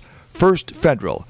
We're here for you. Golden Valley Restaurant and Brewery is celebrating 20 years of serving you the best times and locally produced food in Yamhill County. Golden Valley Restaurant and Brew Pub at 980 Northeast 4th Street in McMinnville is local, locally brewed refreshment, fresh local produce, steak specials every Wednesday night at 6 p.m. Golden Valley Restaurant and Brew Pub opens daily at 11, open till 9 p.m. Sunday, and most weekdays open till 10 Friday and Saturday. And they say go McMinnville and Newburgh High School. As we come back here come the Grizzlies, dropping back as Gabrud looking, throws to Rubedo, catches inside the 5, rushes way into the end zone, touchdown McMinnville. Another quick strike there for McMinnville. Gabrud to Rubedo, and he gets the score. Mark, they make it look easy sometimes. Well, when you're that open as Grant was, it should be easy. You know, I mean, he put on this move left to his right and then to his left, and then he was wide open.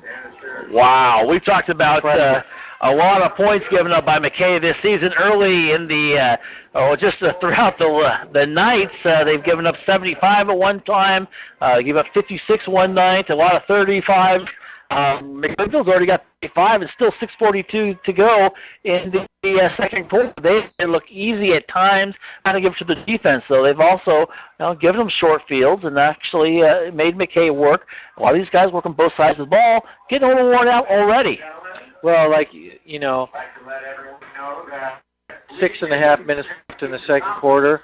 You might see if Mac goes down for another couple of scores, you get some second string players come in and play, get some experience, and then head to the second round. So this would be interesting to see who gets rested, and you need your backup quarterback get some reps too. So Robert's giving us a stat man. He's going to be a senior here pretty soon. Of course, from the news register, Robert Hussman. It's 9 for 10 now for Gabrud, 200 yards, 3 scores, 3 touchdown passes. Some quarterbacks, that's a great game, but there's 6 minutes left in the second quarter. He's got lots of time to improve on that. So thanks, Robert. Appreciate that. And Gabrud really appreciates it. He has had himself a great half of football as picks it off, and it's going to be taken at about the 11-yard line. Then drop balls on the ground. Williams can't pick it up. And the ball's still on the ground, and I think McKay comes up with it, and they do. It's going to be a McKay football at the 50-yard line, and they got lucky there. I think Williams was the one who actually picked it up. He's not happy with himself. But once again, special teams, a huge part of this game, and McMinnville almost made another thing happen there. Came back quickly and made a nice play to give them not very good starting position. No, but it looked like to me from up here that he was looking downfield, his ball good, and then he dropped it, tried to pick it up and run with it, just jump on the ball and say that's it for that play. Yeah, I think it's hard to do. Easier said than 36 left to go in the second quarter. McKay, shotgun formation. They pitch over on the far side to Williams. Williams is going to try to cut it up, and he's hit, and he's spun, and he gets to the 23-yard line, a gain of about 7 yards there. They don't get a lot of those, but he did get one there. It's going to bring up second and short now. About 9 yards back in the backfield, and he had to run that far and get that pitch, and he got 8 yards out of it. All righty, as they come back now, try to cut off the field. His height for the Grizzlies. He does get off in time. Shotgun formation once again. Lorenzo Sterling once again is at quarterback. And rolling to the left, looking to the left, he's trying to turn around, and he is hit once, way back in the backfield, hit twice, still on his feet, trying to make something happen. A huge down there. They're trying to spin him around, and Sterling's going to be taken back inside the 5-yard line. Let's see where they mark him. There was a huge hit out there. Rubedo who got that hit. Man. He comes off. He is shaken up. He's going to come to the sidelines. That was a whale of a hit. Didn't see who laid that hit, but it was a Scott who, right place, right time, as Rubedo comes up there and trying to shake the cobwebs out of his head on the sidelines. I think he's saying, was that a UPS truck? Was it a 2-banger or a 3-banger? I'm telling you. Man, it was huge hit. It was a huge hit. They are going to mark him back at the 10-yard line. He got the luck of the draw there. So they're going to say it's a loss. We're going to 3rd and 15, ball on the 10-yard line. 5 minutes to go, and hand it off, and Lau gets it. He's going to try to stutter step, breaks the tackle, breaks the second, and then finally out of bounds outside near the 20-yard line, make it the 21. Yeah, I mean, what I'm liking about MAC defense is they're pursuing, they're staying with their blocks, and they're just pushing it towards the sideline until the player comes up free and just tackles them. Going to bring up 4th down. The Scanlon's going to back to receive. He's going to get right around his own 48-yard line, make it 45 by the time he's all said and done, maybe 46. And it's 4:53 to go. Still lots of time. McMinnville leads 35-7. Here's the fake snap and fake punt, and Lau gets a direct snap. He breaks one tackle, second one, got one guy to beat, and that's Scanlon. Scanlon's going to try to wrap him up. He does, but not before he gets inside the 30-yard line. A flag comes flying way out here on the near side, and the fake punt there, why not, by McKay. They break it, and they get a first down and a lot more. In fact, 10, 20, 30, 40, 50 yards on the run, and I'm going to say it's a sideline violation against McMinnville, and on all of that, they throw the flag on that, which is very interesting, and they're going to say it's still McKay ball, 1st and 10 on that big first down. I don't think I've ever seen that being called. I don't think high school that is. Running with the play and bumped into somebody or was that he had a reason to call it. He did. It's going to be 1st and 10. That same official's going to blow the play dead down here. And Coach McGurk wants a timeout. He does. He's going to talk about it, like the timeout as well. 4:33 left to go in the second quarter. McMinnville 35, McKay 7. You're listening to the KLYC Game of the Week. After this, 1-minute break. If you're involved in a vehicle crash, you need to take your car or light truck to a repair center that will fix it right the first time. The philosophy of J&W CarStar Collision Repair Center in McMinnville is relax. We'll take it from here. Roger Fowler stands by his crew's reputation. J&W CarStar Collision Repair Center, 1100 Northeast Lafayette in McMinnville. There are times you simply need a friend. Someone who will stop and listen to your needs. Macy & Sons have been serving families here since 1903. 5 generations of their family taking care of yours. Macy & Sons, in the business of helping people and meeting the individual needs of McMinnville area families, and will continue to do so in the future. So at the time when you need someone who cares, understands, and is there to help, Macy & Sons, serving 9 communities in Yamhill County. As we come back here and we go to the right-hand side, Williams gets the ball, handoff, and he gets about 4 yards. Here's an update from Dayton, and News Register reporting it is Dayton 55, Colton nothing at halftime. I said that would be a blowout, but that's a lot more blow than I figured there. That's huge. Are they trying to compete with Linfield? Yeah, I think so. They need to get 84. I think they make in the third quarter and say, okay, mercy rule. Wow, 55-0. McKay's ball, second down now, and going forward and keeping it there is Sterling, and Sterling goes forward for a short gain to the 23-yard line. Here's an update for you. South Salem is now on top of Century, who we saw last week. It is South Salem 19, Century 15. That is 40 seconds to go, it looks like, in the second quarter. Sweet. Yeah, so we'll see how that turns out. We'll give you some more scores coming up here at halftime as well from all the play-in games. And, that Colton-Dayton's huge because Colton was 4-1. Dayton, of course, 5-0. And, wow, if the second-place team is trailing 55-0 at half, that's huge.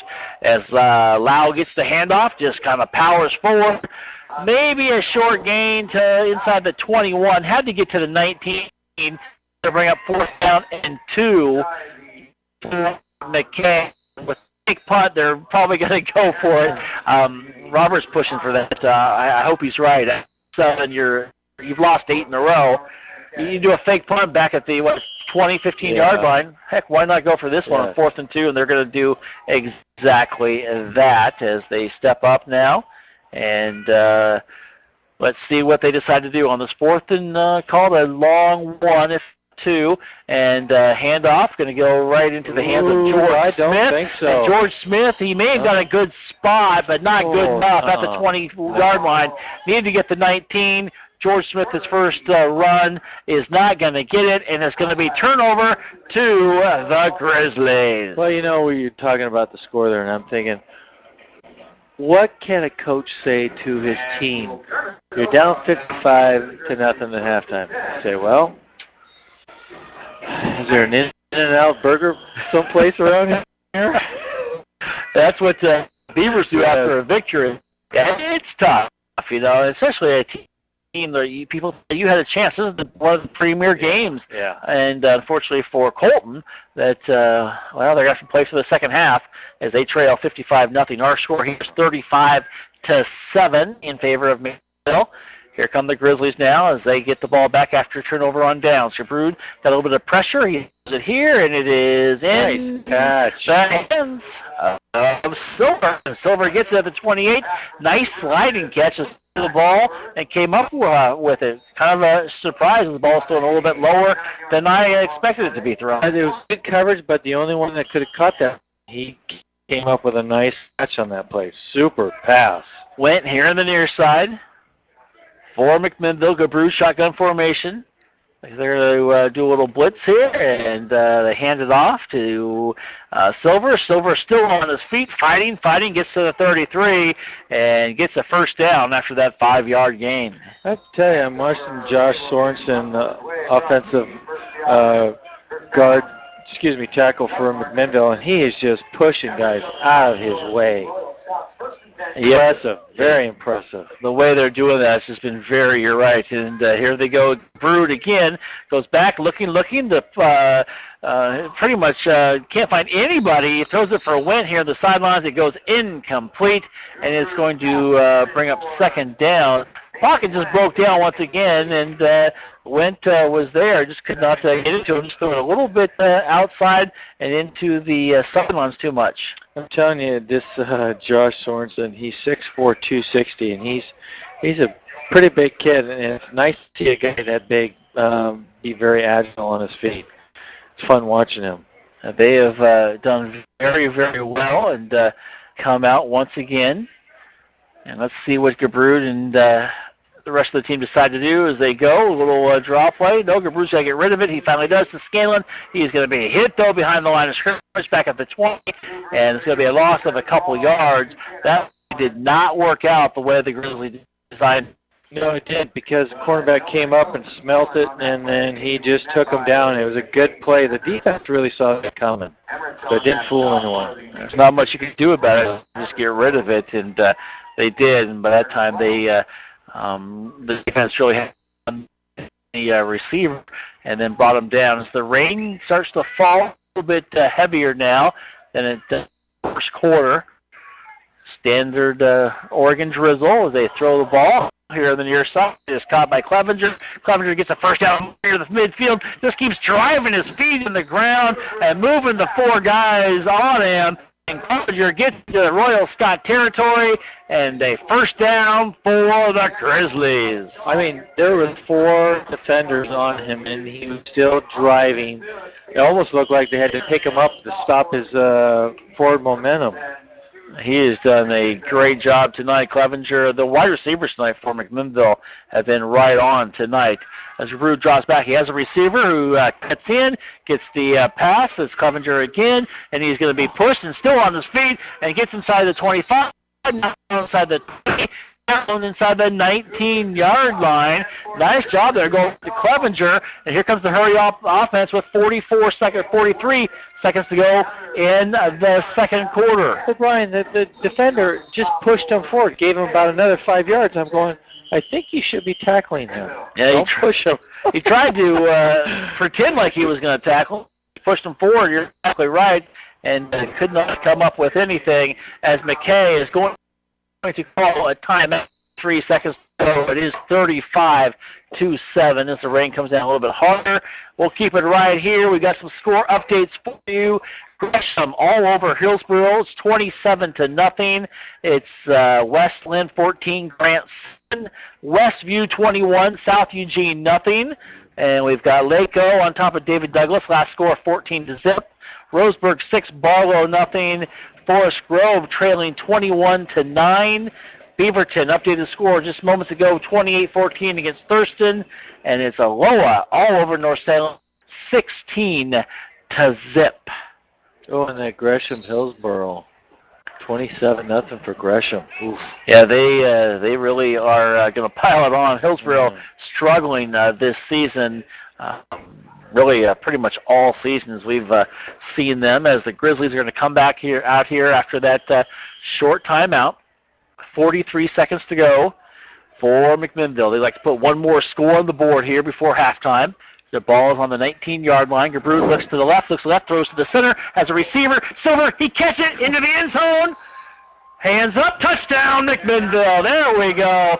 Quick shot there as Silver caught it and just went across the center. Another Gabrud touchdown, 4 touchdown passes on the night for Gabrud, and Gabrud makes it 41-7. I think I'm hearing that from outside. Hi-ho, Silver. It has been a huge connection tonight for Gabrud to pretty much all as they come on to kick, as Gabrud right now is 14 of 15 as the extra point is good. He's got 306 yards, 4 touchdowns. That's not a half. That's a lifetime for some guys, and it has been a game and a half. It has been Gabrud's night, hasn't it, Mark? It really has. I mean, like we said, you just said a couple minutes ago, that he's moving it out to all the receivers, and all the receivers are making nice moves. They're catching the ball in front of them. They're holding on. It's an impressive offensive display tonight in the first half for McMinnville. And the real scary part is they get the ball beginning of the second half. Yes, they do, and the rain is starting to come down. And I think McKay is that whole saying that when it's raining, it's pouring is perfect for McKay Royal Scots. Of course, McKay, if you don't know, is over in Salem. Considered northeast Salem. They're kind of on Lancaster, off of Lancaster Avenue, and out there in that area. So they'll have a shorter trip home than a lot of their jaunts during the preseason, but still not going to be a happy one if the score continues to stay like this. And that could all change in the second half for them. Let's see if they can put together a better second half. And Williams is back there for McKay. I think that's Lau also back there. Here is the kick, and it's like it's going to go into the end zone, so it'll be no return. It's 5 yards deep, and it'll be at the 20-yard line with 36 seconds left to go in the second quarter.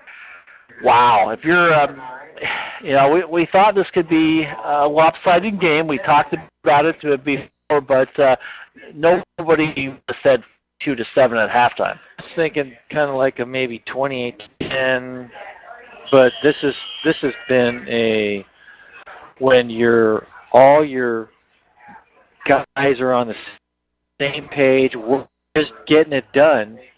They are just it's perfection, total perfection. It has worked very well here in this first half as Sterling rolls to the right and it's almost intercepted. And Mark, you're probably the most excited person out there, as Rubedo is right there and gets another knockdown. Oh, it was through it. I don't think he even saw Grant at all, and Grant just stuck his right arm out, and it was a hard throw, and he's going, oh my gosh. I would have been, well, Mac would have one timeout left in 31 seconds. That McKay dodged the bullet there. Yeah, that would have been huge. And, if you're in the second quarter still, as they come out here and they throw off, although it's going to be intercepted. Cameron Markham with interception at the 40 and 50. He's going to try to make something happen. He's hit the 40, spun around, still on his feet, 35, still inside the 30, down to the 20-yard line. Cameron Markham with a big interception to make things happen for McMinnville. Once again, Sterling just going to heave that one up there for somebody to get lucky, and Markham is the one up with it. The big interception. It looked like he was rolling to his left, and that's hard to throw, and he kind of pump faked and told the wide receiver to go deep, and he just way overthrew him. but that's an easy interception you're ever going to see. Yeah, exactly. As they get ready to go, and Gabrud under center once again with 13 seconds to go. And they hand it off to Christian Medina. He's going to go forward, and he's not going to get much of anything, and that's going to end the first half of play. At halftime, our scores, McMinnville 42 and McKay 7. It has been all McMinnville in the first half. It has been nothing more than just boom, boom, boom.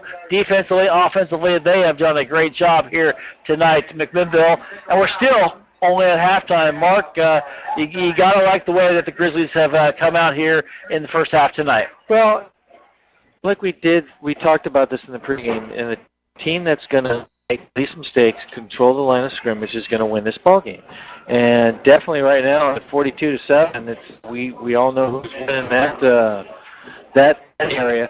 But I think what I'm more impressed is the way Gage. Not just he's got a lot of great wide receivers, but he's throwing to all of them. And also is the running backs are running really hard. They get stopped by 2 or 3 guys. Their feet are still driving. They want this win tonight. And then the fullback Medina. I mean, that last play, there were 6 guys on him, and he was still moving. That's impressive. That's the spark. That's the type of football team that you like to watch. They've done it all right tonight, and still only one half of play. And Gabrud just picking apart the defense, heading it around. As you said, Mark, he's only had 1 incomplete pass, at 306 yards throwing. He's got 4 touchdown passes in this ball game. He has looked very, very good. And that's why McMinnville leads by a score of 42-7 over McKay. You're listening to the halftime show. Go away. We've got more stuff to talk about. We're going to have fun. We're going to talk about it all, and even go through the scoring drive for you. Our score at halftime: McMinnville 42, McKay 7. You're listening to the KLYC Game of the Week here on AM 1260 KLYC McMinnville. Also catch us on KLYC.us and OregonPulse.com. We'll be back after this 2-minute timeout. High school sports is brought to you by Davison Auto Parts in McMinnville. High school athletes strive to be the best they can be, and so does Davison Auto Parts. Davison Auto Parts, 1717 North Baker Street in McMinnville, takes pride in providing customers with the best quality parts and personal service. As a Napa Auto Parts dealer, Davison Auto Parts has fast access to an inventory of more than 400,000 parts. Davison Auto Parts, Baker Street, McMinnville, a trusted partner in keeping your vehicle safe on the road. What are you saving for? It's a good question because big dreams are financed by smart savings, and there's no better time to start saving than when you're young. That's why First Federal waives monthly service fees and minimum balance requirements for account holders under 18 years of age. So skip or run to First Federal because your big dreams of tomorrow really do start with saving today. Your friends at First Federal are ready to help you invest in your tomorrows. First Federal. We're here for you. Golden Valley Restaurant and Brewery is celebrating 20 years of serving you the best times and locally produced food in Yamhill County. Golden Valley Restaurant and Brew Pub at 980 Northeast 4th Street in McMinnville is local. Locally brewed refreshment, fresh local produce. Steak specials every Wednesday night at 6 p.m. Golden Valley Restaurant and Brew Pub opens daily at 11, open till 9 p.m. Sunday, and most weekdays open till 10 Friday and Saturday. And they say go McMinnville and Newburgh High School. It will be an arduous journey of epic proportions, venturing out into the great unknown, exposed to the rugged, unforgiving elements, struggling for survival when... So, you're going car camping for the weekend. Here at Les Schwab, we can get you travel ready in no time. That's because every tire we sell comes with lifetime protection, including free pre-trip safety checks and more, plus a great price. That's our best tire value promise. I could hug you. Les Schwab, doing the right thing since 1952. Welcome back here to McMinnville High School. Brian Erickson along with Mark Reynolds as we have got the halftime entertainment going on right now. The dance team out there on the field right now, and they're performing. And they're just walking off the field right now. It's a play-in game, and right now it has been all McMinnville. They lead by a score of 42-7 as the rain is starting to come inside here a little bit. We can't do that, can we, Mark? No, it's getting our electronics wet. Yeah, that's my doing that. The thing to use for all the stats is we're going to give you right now a little bit. That's why the screen projector's there, right? Yeah, I saw that. Let's go ahead and go through some scores around the play-in game from around the state right now. It is North Salem trailing to a low of 16-0. It is Beaverton all over Thurston by a score of 28-14. Crater is on top of Forest Grove. That's a little bit surprising. That is game in Forest Grove. Crater's leading 21-9. Forest Grove is kind of up and down, and it kind of surprised me. This score that surprises me a lot. Roseburg at home, they lead big 35-0. Lake Oswego up 28-7 at home. Westview up 21-0 at home. A lot of the home teams are just rolling here tonight, except for Forest Grove. Grant trailing to West Lynn at West Lynn 28-7. Gresham 34, Hillsborough 0, and it's South Salem on top of Century 19-15. Of course, our score here, yeah, it's a roller too, 42-7 as the rain comes down a little bit harder here at halftime. It has been a good first half for McMinnville, of course. We'll go through the scoring drive here shortly, but other games to talk to you about. Of course, Robert from the News Register gave us a score. Dayton on top of Colton, 55-0. That score at halftime.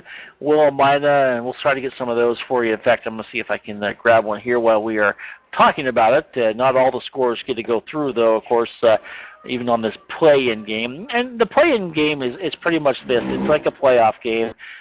You lose, you're out. It's one and done. Yeah, it really is. There are no scores for you. The only scores we have is Burns on top of Vale to 6. Nissa killing Umatilla. Everyone wanted to know that score, 58-0.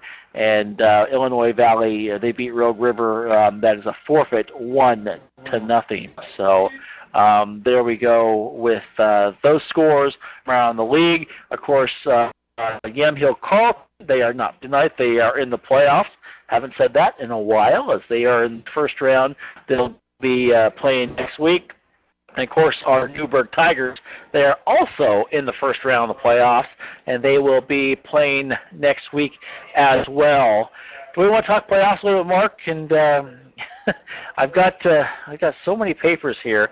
The one that's so important, though, is the one that the OSA puts out, and they kind of say, okay, here's what's going to happen. Here's what's going to, and we won't find out, though, probably till Saturday is what the word is. And you look at the paper here, it just says, hey, here's what we've got. You have automatic qualifiers. Of course, Pacific had 4 of them, that being, of course, Newburgh, the number 4 spot. And then they're going to take everything. They froze all the rankings last week on the 26th of October. Of course, the RPI, we'll go through that here in a little bit. And now the teams that we talked about, those scores, the winning teams today, will be into that 32 qualifying tournament, qualifying 32 different teams. And then the bracket's going to be designed this Saturday or Sunday, and we'll know where we're at next week for both McMinnville and Newburgh. And if history lends itself to what we're doing, Mark, we could be anywhere from a Clackamas, North Bedford, Central Catholic. We've been to Jesuit before. We haven't had fun there either. But with the way the rankings are, McMinnville comes in at 22. They could play and should play somebody pretty decent. It could be a Roseburg even. It could be a Westview. I wouldn't be surprised at that. Same with Newburgh. McMinnville and Newburgh won't play each other because they're in the same league just in that first round. That's the time it only changes. Or they make sure you're not playing your own team. But then after that, it could go anywhere. So you see, with being in the middle, Lake Oswego, Sunset, Glencoe, Centennial, Westland, South Medford. Wouldn't be surprised to see McMinnville and Newburgh have a little Medford-Roseburg trip to have to go to. That's a good point. Looking at this graph here, and this, you kind of want to stay close, but you're just happy to go play and keep the football team rolling. So, yeah, and that's it's important to keep it going, and it's the playoffs. You hear that one commercial, playoffs, that coach saying that. It is what it is, just to get in there, and you're in a winnable game. Your RPI hasn't been this good for a long time for both McMinnville and Newburgh. There are chances for them when they get in there now to make something happen. They're going to be in the middle of the pack. Their RPI is good enough that they're not going to get stuck. I don't know. Of course, I've been wrong before. They're not going to get stuck with a Jesuit or a Tiger. Well, definitely not a Tiger. A Jesuit, a Central Catholic, a Sheldon. We've had Grant before, and that was the last time I think McMinnville won a playoff game was against Grant, probably about 6 years ago. Yeah, so I'm looking at the same one as you, and like you said, they wouldn't play Tiger, Central Catholic, Sheldon, Sprague, Clackamas, North Medford, South Medford, Lake Ridge, but you get into that bottom 20, and I mean Lake Oswego, you play Westview, Roseburg.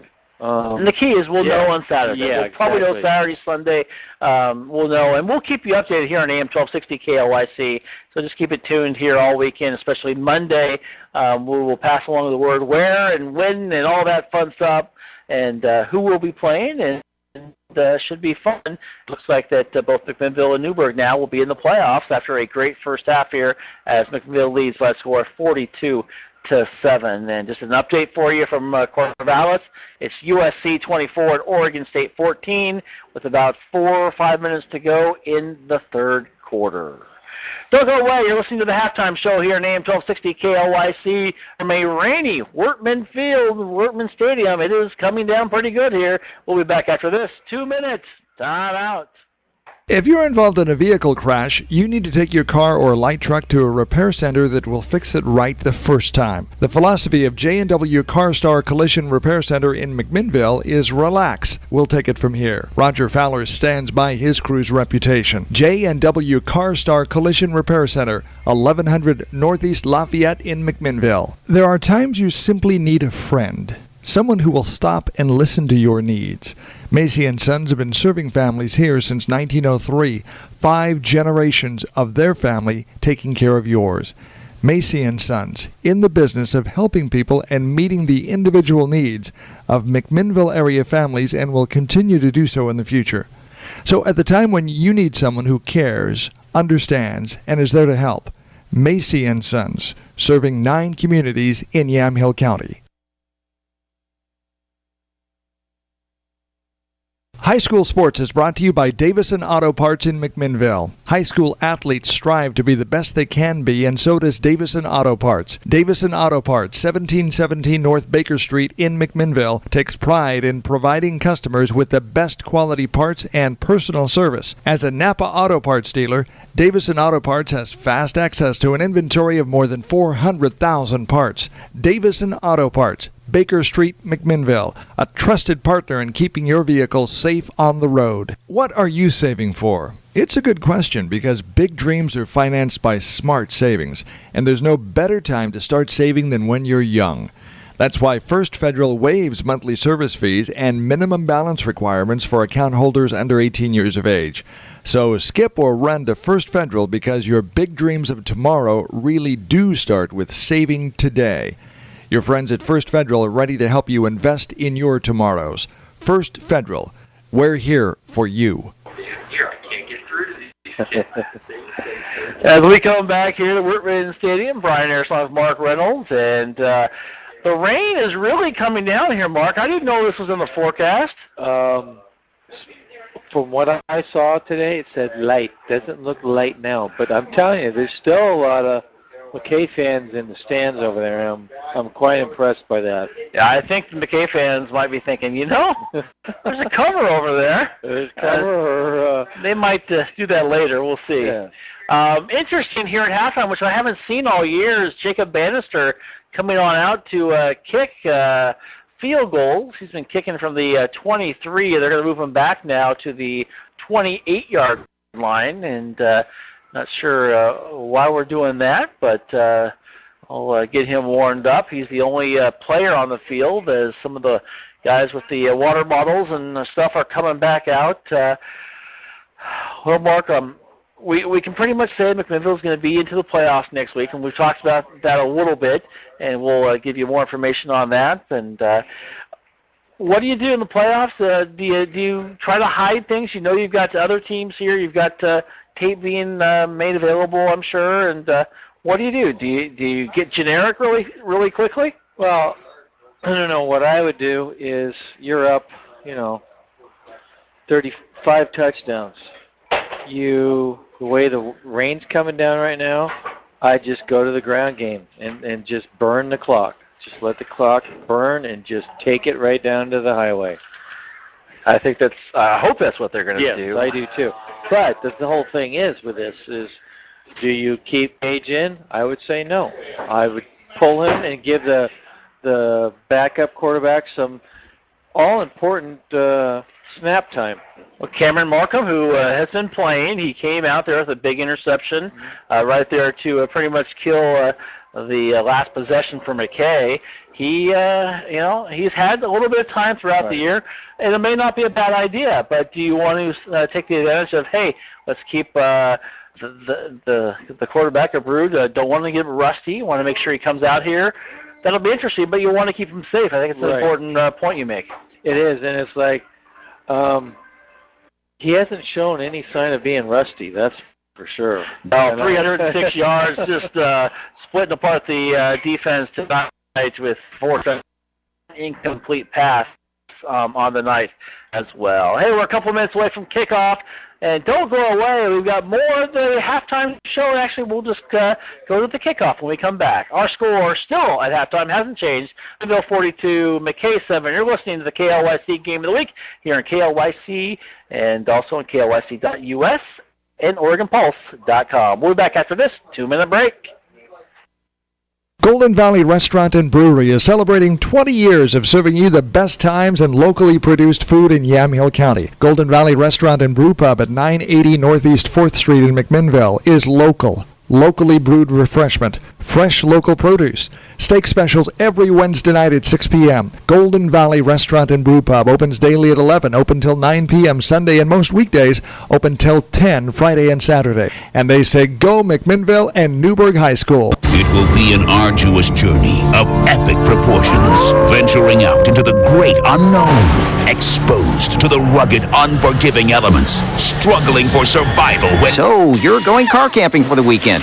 Here at Les Schwab, we can get you travel ready in no time. That's because every tire we sell comes with lifetime protection, including free pre-trip safety checks and more, plus a great price. That's our best tire value promise. I could hug you. Les Schwab, doing the right thing since 1952. If you're involved in a vehicle crash, you need to take your car or light truck to a repair center that will fix it right the first time. The philosophy of J&W CarStar Collision Repair Center in McMinnville is relax. We'll take it from here. Roger Fowler stands by his crew's reputation. J&W CarStar Collision Repair Center, 1100 Northeast Lafayette in McMinnville. There are times you simply need a friend. Someone who will stop and listen to your needs. Macy & Sons have been serving families here since 1903. 5 generations of their family taking care of yours.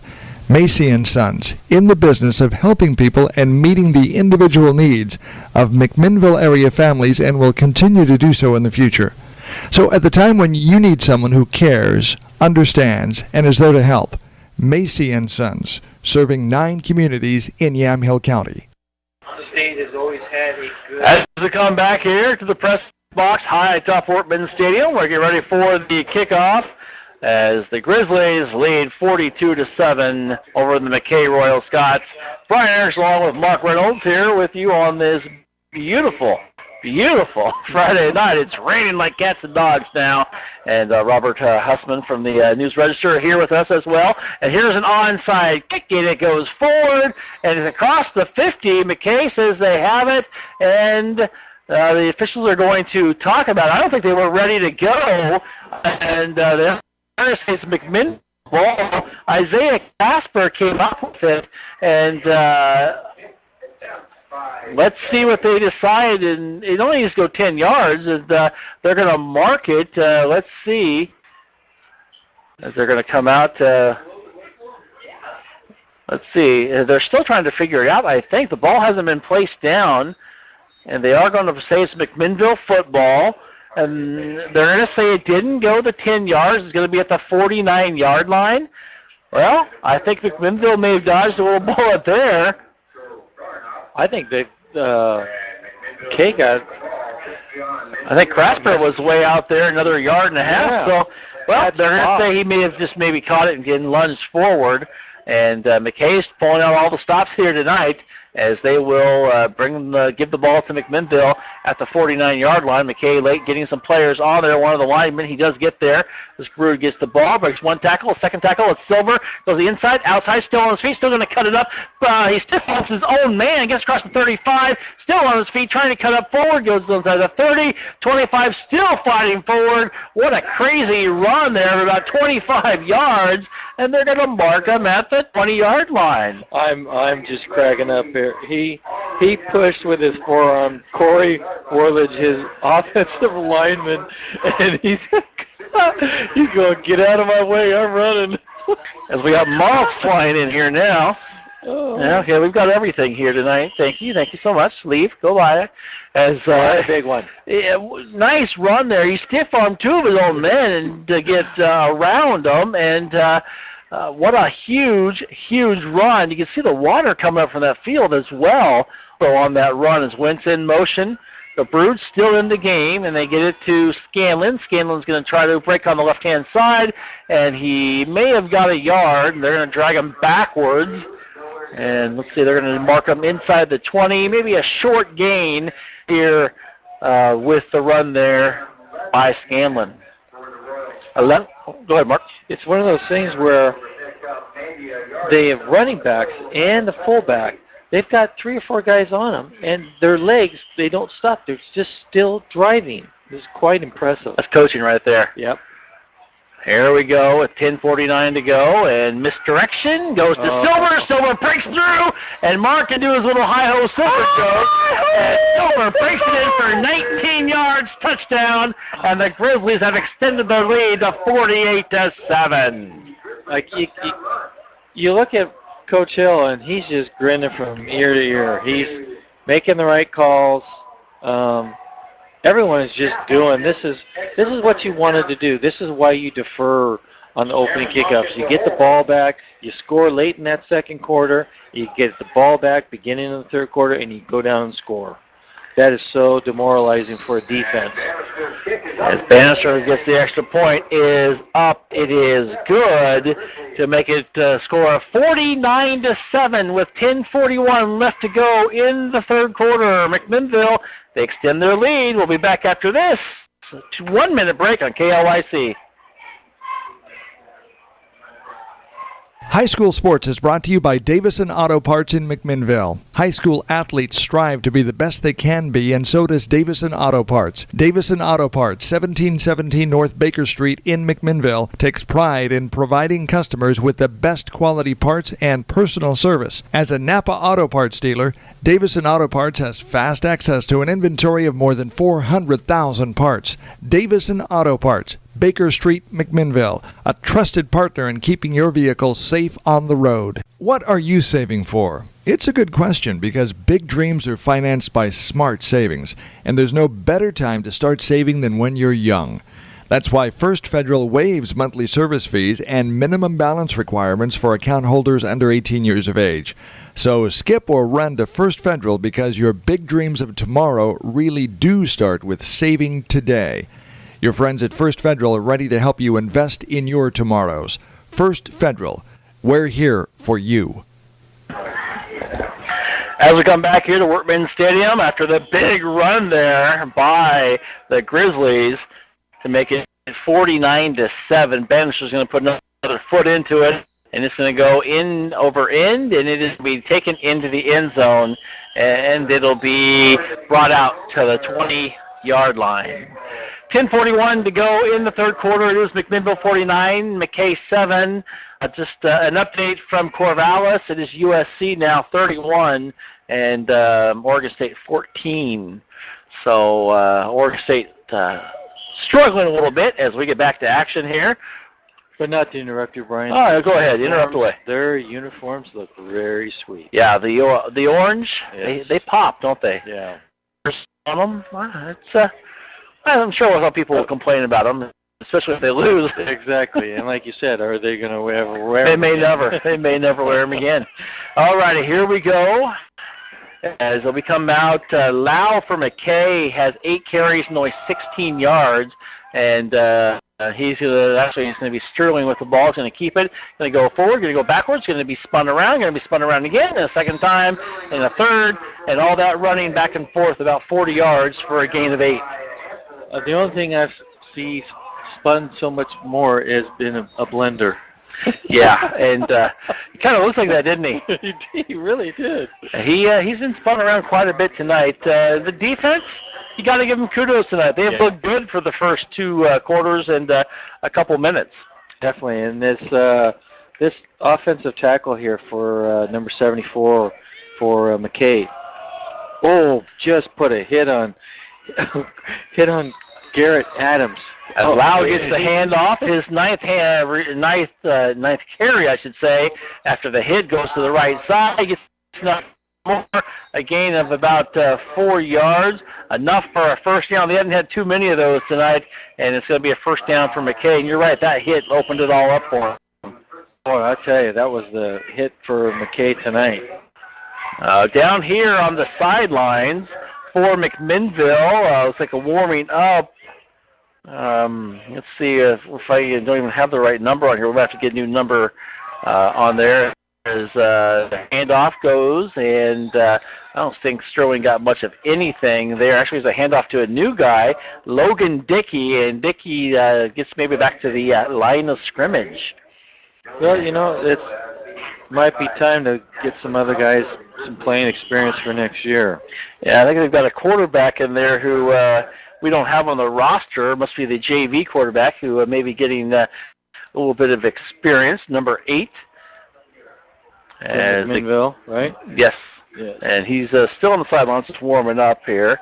As it's 8:55 and counting, and now Sterling taking his time. We haven't seen the quarterback Sam Harris as the snap is going, and Sterling has a hit off his chest, go to the ground, picks it up, and he's going to get taken down. I think getting credited for the sack would be Vera back there, as he was the first one to meet him. A loss now, going to bring a third and about 15. Oh, Brian, he was so lucky to hold on to that ball. Come up right in his arms. Yeah.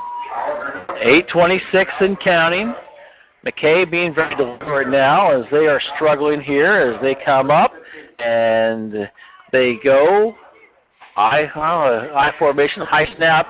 Sterling's going to keep it. He's going to be flushed. Looking, and a throw, bad throw here, but it's going to be caught on the run. Nice reception there by James, and it's going to be short of a first down, though, by about 40 yards, and it's going to bring up fourth down now with under 8 minutes to go in the game. It was really, he rolled out really nice, and the only person that could have caught that ball was James. It was a nice pass. One of his best tonight. McKay, wouldn't be surprised if they were here. They've had a fake punt. They've had an onside kick, and had a long pass for an interception as they come up here now. Trips over on the far side. Here on the near side is James. And they're going to keep it. Sterling's going to keep it, go forward. He's going to be hit once. He's going to be short of a first down. And then he lunges, a last-second lunge. Going to be short by about a yard. Gets to the 40-yard line. It's going to be Grizzly ball, turnover on downs. I give them a lot of effort. I mean, he has been one active quarterback tonight. I mean, he's so fast, he's hard to bring down. They're looking at trying to get They gave him a great spot, I got to say that. About a yard more than what he should have. And they are going to come in and measure it as they don't look like he has it. Jeff with a probably fourth and a hot dog, which will actually be turnover on downs as they going to pull the chain tight here. I say they're short by a football and a half. He's going to be short. It's going to be a McMinnville ball, turnover on downs. And it is going to be McMinnville ball. The defense held up even despite the good spot for the McKay Royal Scots, by the officials, as they're going to come up here now and see what happens. And we thought it might be a quarterback change for McMinnville and maybe see Jesse Medley. Thanks, Robert. I appreciate it. And they are going to keep Brood in the game. Of course, we saw Jesse, I think, one other time this season as a handoff going to go to Silver, going to stop time, going to go from the right, cut it up to the left, and then finally taken down the backfield. They're going to give him the 9-yard line. The officials are about 3 yards apart over the far side and the near side guy. It's going to be a short gain of about 2 yards. This whole MAC team's going to be tired tonight. I mean, the defense looks good, and I'm impressed by the way the offensive line is working tonight. 6:54 and counting in the ball game. Now, if you're McMinnville, you want to take time off the clock. You want to keep it rolling. You want to be healthy because you know you're moving on to the next round next week. And so you're probably going to have a playoff game on the road is what it looks like. It could be at home, but probably going to be on the road. And handoff to go to Medina. Medina breaks through across the 35, 30, 20, 15, 10, 5, and a 1 in the end zone. Touchdown, Funky Cole Medina. 39 yards on the run. Broke 2, 3, 4 tackles to get the score for the Grizzlies. Say, he was determined to get in that end zone. That was some fine running there. Fine running. 39 yards for Christian. He just lowered the boom there, and it's nice to see the old-fashioned fullback style run there as Medina gets into the touchdown from 39 yards out. Kind of reminds me of Tom Rathman of the 49ers back in the 80s. Just bound, determined to bowl over anyone. As the extra point is up, and the extra point is good. 6:20 left to go in the third quarter. It extends their lead. It's 56-7 over McKay. Don't go away. You're listening to the KLYC Game of the Week on AM 12. We'll be back after this. 1 minute timeout.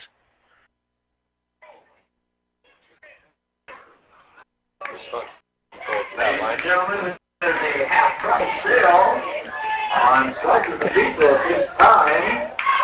9 yards of carry for the running back. Down at the south end of the stadium in the Mac Club concession stand. It's your pizza. So we'll keep it right here as the Grizzlies put up another score. Medina on the night, 6 carries, 57 yards, and a touchdown. Not bad. No, not bad at all. No, we'll 6 take carries, that's good average there. We'll take it any time of the week. But like we were talking about, that last run, he was a bulldozer. He could smell that end zone. It's a nice run. All righty, as we get ready here, the rain continues to fall, and McKay struggling here in this third quarter even more than they did in that first half. It's 56-0. Here is the kick by Bannister, and Bannister's kick is going to be taken, it's going to be out and out of the end zone. We know why Bannister now was practicing his kicking.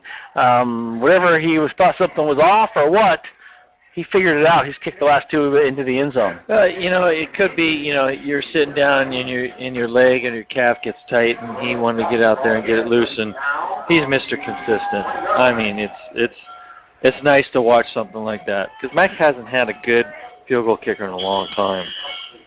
Score update, Corvallis, USC, it's 31-14, all USC right now. USC with an interception near the goal line, so the Beavers away once again. Here's the pitch to Lau. Lau's going to try to cut it up. He does cut the corner, goes forward. He is down after a gain of about 4 yards there by Jesse Kenyon. It's one of his better runs. He had to go a long way, follow his blockers, and it was a nice run. Very nice run for him. In case you haven't heard yet, Robert from the News Register gave us an update. It's 55-0, the last score we had from Dayton all over Colton in a game that we thought would be competitive, but it hasn't been.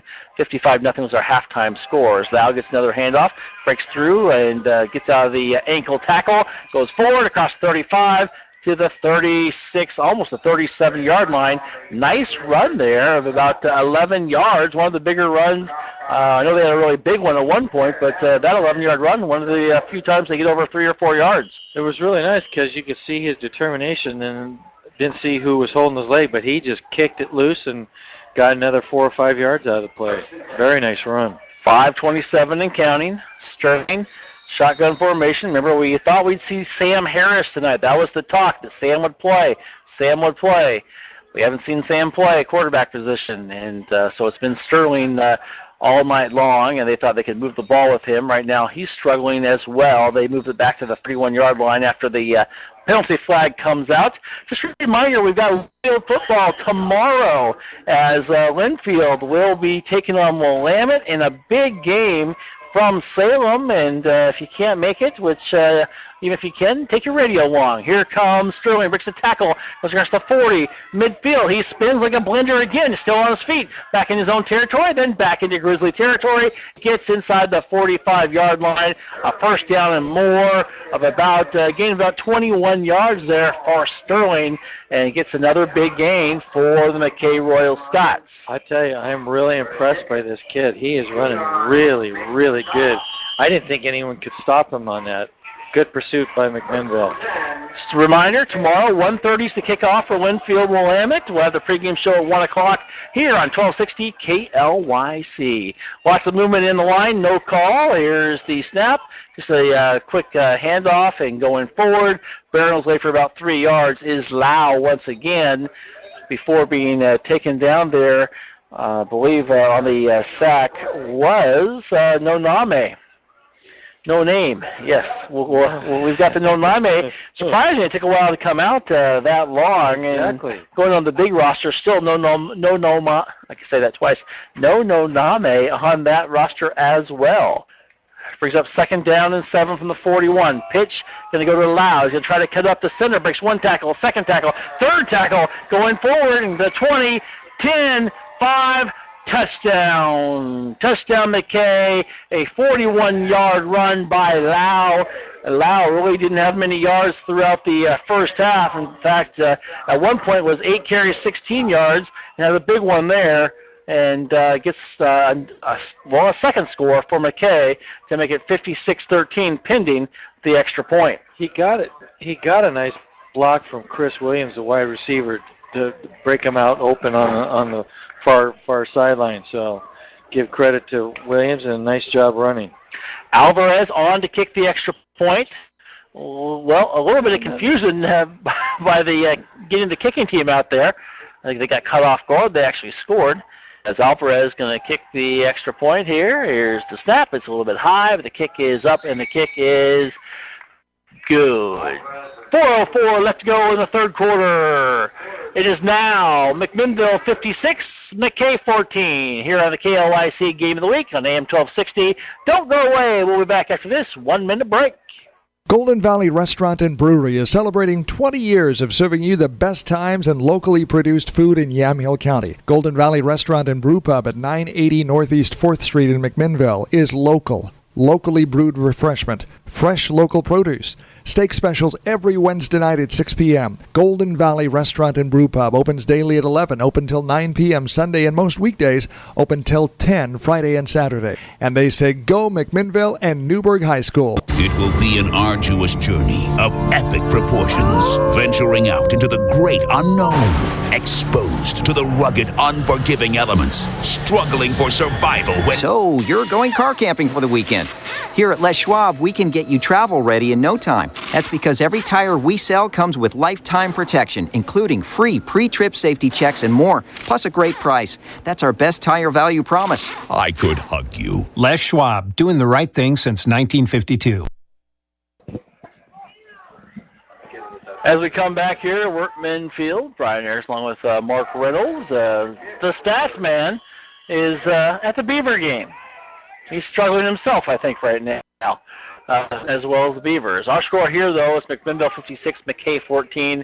4:03 left to go in the third quarter still. Lots of time of football, lots of time left As the ball is taken about the 8-yard line, goes across the 10. The 20 is Scanlon, across the 30. 35, still on his feet, gets to the 34, and that's where he's taken down, and that's where the Grizzlies will come back out here with 3:55 to go. All eyes now are who's going to go in at quarterback, and Gabrud is not going to, as Gabrud is standing on the sidelines here, and it's going to be Cameron Markham. Cameron Markham looks like he's going to come out there at quarterback. So Cameron's been in a few times this season.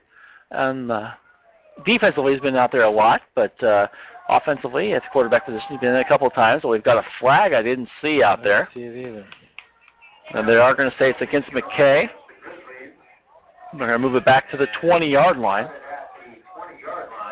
And interesting, when this turf gets wet, it kind of has a little sheen on, a little reflection.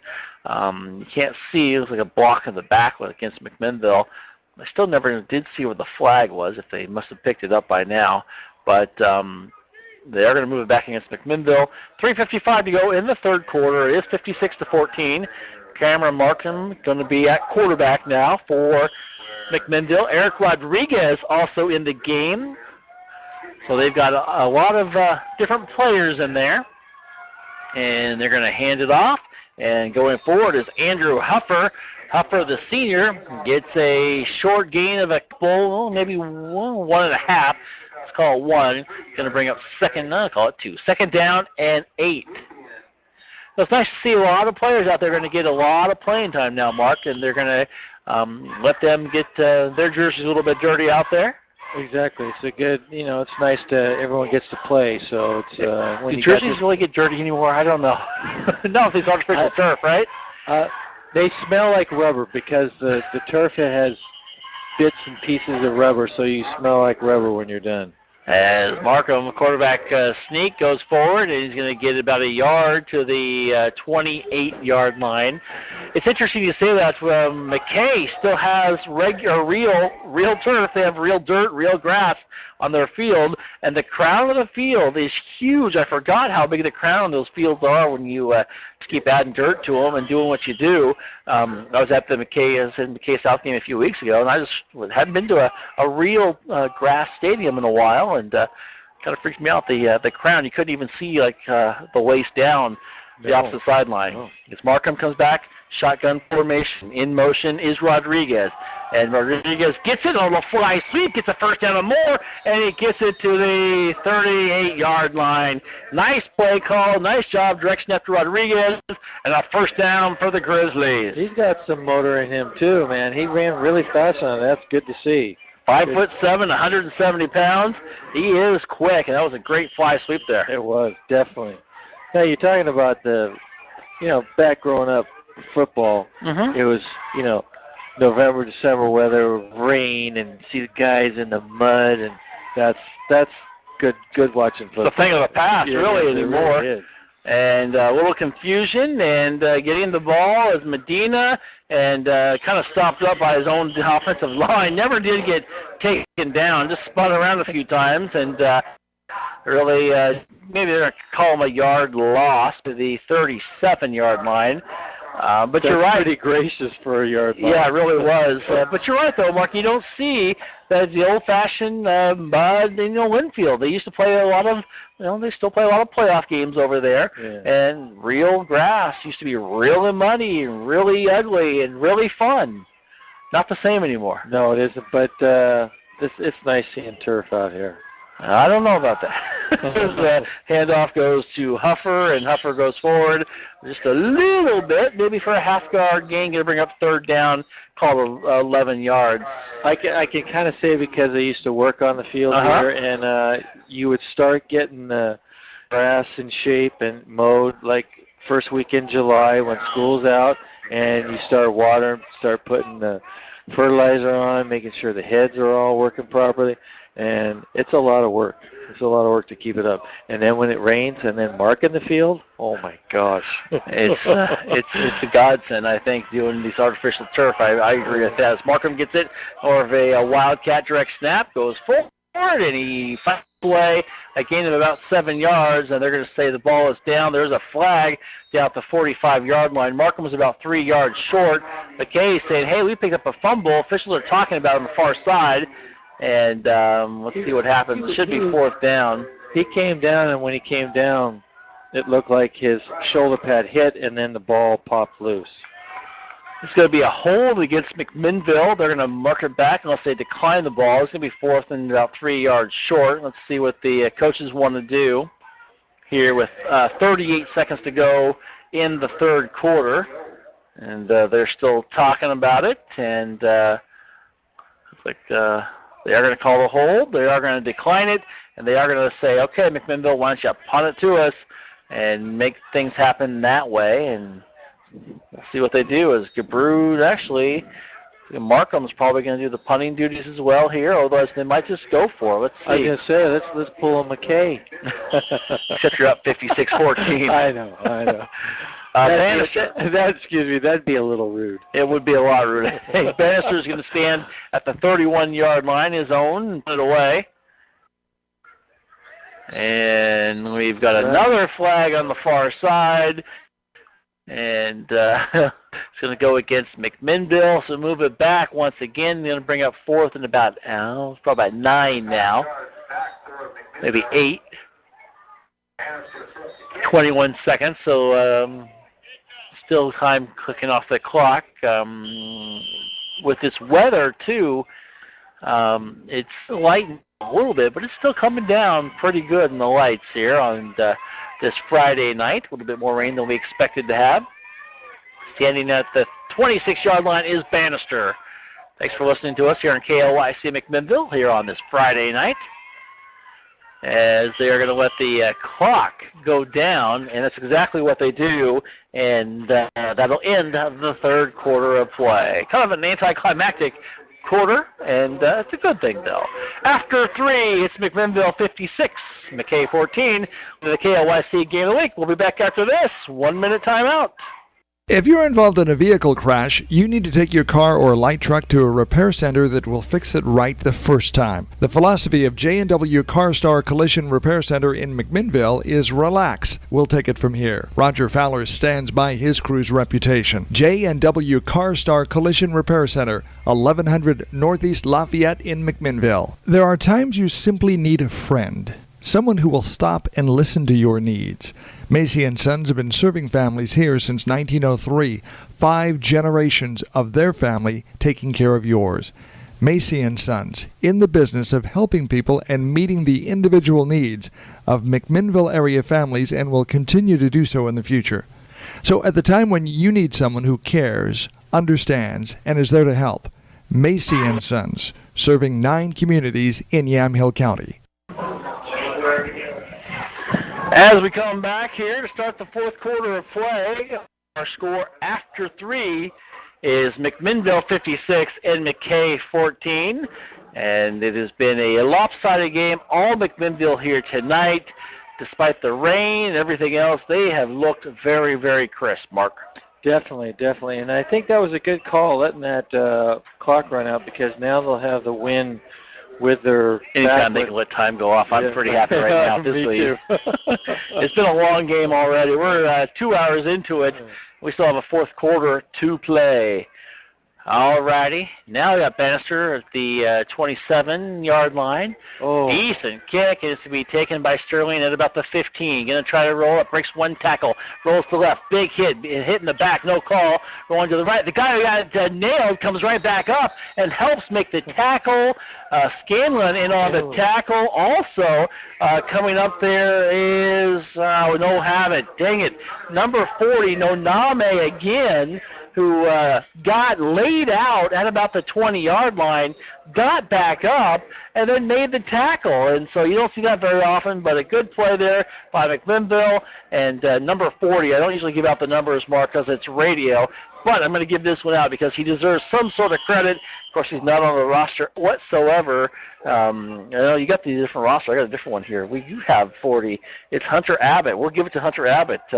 We got 2 rosters floating around here. Of course, I got the one with the big lettering. I took the wrong one apparently. Gee. All righty, Hunter Abbott with a big tackle and comes up there, and along with Scanlon to drop him back down. Sterling, who comes in at quarterback, gives it to Lau. Lau goes forward, across the 30, and gets a gain of about 4 yards, maybe 5 yards to the 32-yard line. Lau has really looked better in the second half. Like you said, he was, 8 carries for 16 yards, and then he had that long run. He seems to be more determined this second half than he was the first half. A little bit different composition, Yeah. too. I think you've got some third stringers in there, some definite second stringers in there as well. Going to go through some scores here for you while we have a little bit of time. It's Aloha all over North Salem, 30-8. Also, Beaverton 35, Thurston 21. As we get back to action, Sterling, direct snap, rolls over the left, throws it, and it is caught. And it's going to be a first down there. James with the reception gets it inside the 40, let's call it almost the 40-yard line. Sterling's got a kind of an awkward throw. He doesn't go back that far. It's kind of like it's just half and then just throws it really hard. Not quite a shot put, but Yeah. it's close to that. Forest Grove making a minor comeback, only trailing 28-19. Roseburg all over Barlow 49-0, and Waco 42. David Douglas 14. Here comes Sterling again, looking to the right, rolling to the right. He throws to the right, and it's incomplete. He gets laid out after the throw, and it just overthrew his receiver. Going to bring up second down. Hunter Abbott put a hit on Sterling. Took him a little while to get up, but he got up. Also, final scores, not final, but some scores to get through before we get back to the next play. Westview all over South Eugene, 28-0. West Lynn, 28, Grant 7. McMinnville, of course, big, 56-14. And it's Hillsborough losing 48-8. And South Salem, last score we had, they are on top of Century, 19-15. All righty, 2 receivers on the far side. Shotgun formation once again. In motion is Williams. They're going to do a little fly sweep to Williams. He's going to try to roll it up. He's going to try to cut the corner, and he's really not going to get much there. Going to be a gain of 2-3 yards to the 42-yard line for Williams. Very, very slow developing play there. A little fly sweep, a slow fly sweep. It kind of was, Brian, but I'll tell you what, the backups from McMinnville still have the same quickness as the first stringers. They had good lateral movement, and they just pursued it out to the sideline and waited for Williams to cut and tackle them. Great pursuit. Third down and 7. Now they come up and fake that play. Sterling tried to go through the middle. Nothing there. Good job. And they stop there to stop. And Newcomb in there. And I think Jesse Kenyon as well. Great determination by this second string right here. I'm liking what I'm seeing. Yeah, it's been great defensively. It's going to bring up 4th down and 6 now. 9-12 and counting. Ball at the 44-yard line. Dropping now in motion is Williams. Dropping back and throwing to Sterling. Throws it way over his head. Nobody there. Incomplete. And the Grizzlies will take over on downs. I believe 3rd or 4th time they've taken over on downs from the Royal Scots. It is. And the thing that's interesting on that play, the wide receiver was cut and sidelined, but the ball was thrown over both the wide receiver and the defensive back. So maybe miscommunication, but you can't make those type of mistakes when you're going, you're down by 2.5 miles, but you still want to try to get it close. All right, our third quarterback into the game. Now Jesse Medley coming in for Kansas, the new quarterback. He is the JV quarterback, getting some experience here at varsity position. And hand it off and missed the direction, and going forward very slowly with the ball was Newcomb. In fact, Newcomb was down, I think, for a while before anybody even noticed, and even lost a half a yard. It was slow to progress. It just wasn't crisp like we've seen with Gage, but it's this is the quarterback that's going to be in the future, so give him time to play, and he's going to make some mistakes. Second down now, and handoff going to go as flags come flying in is Rodriguez. Rodriguez gets a few yards. I think it's going to be all for naught with the flags coming in. Smith, the defensive back for McKay, just threw Medley on the ground after he handed off. I'm surprised there wasn't a flag on that. Penalty is going to go against the Grizzlies, so they're going to move it back with 8:17 to go in the ball game. Our score is McMinnville 56 and McKay 14. I think it's safe to say that next week the Grizzlies will be in the first round of the playoffs. Also, Newburgh Tigers will be in the first round of the playoffs.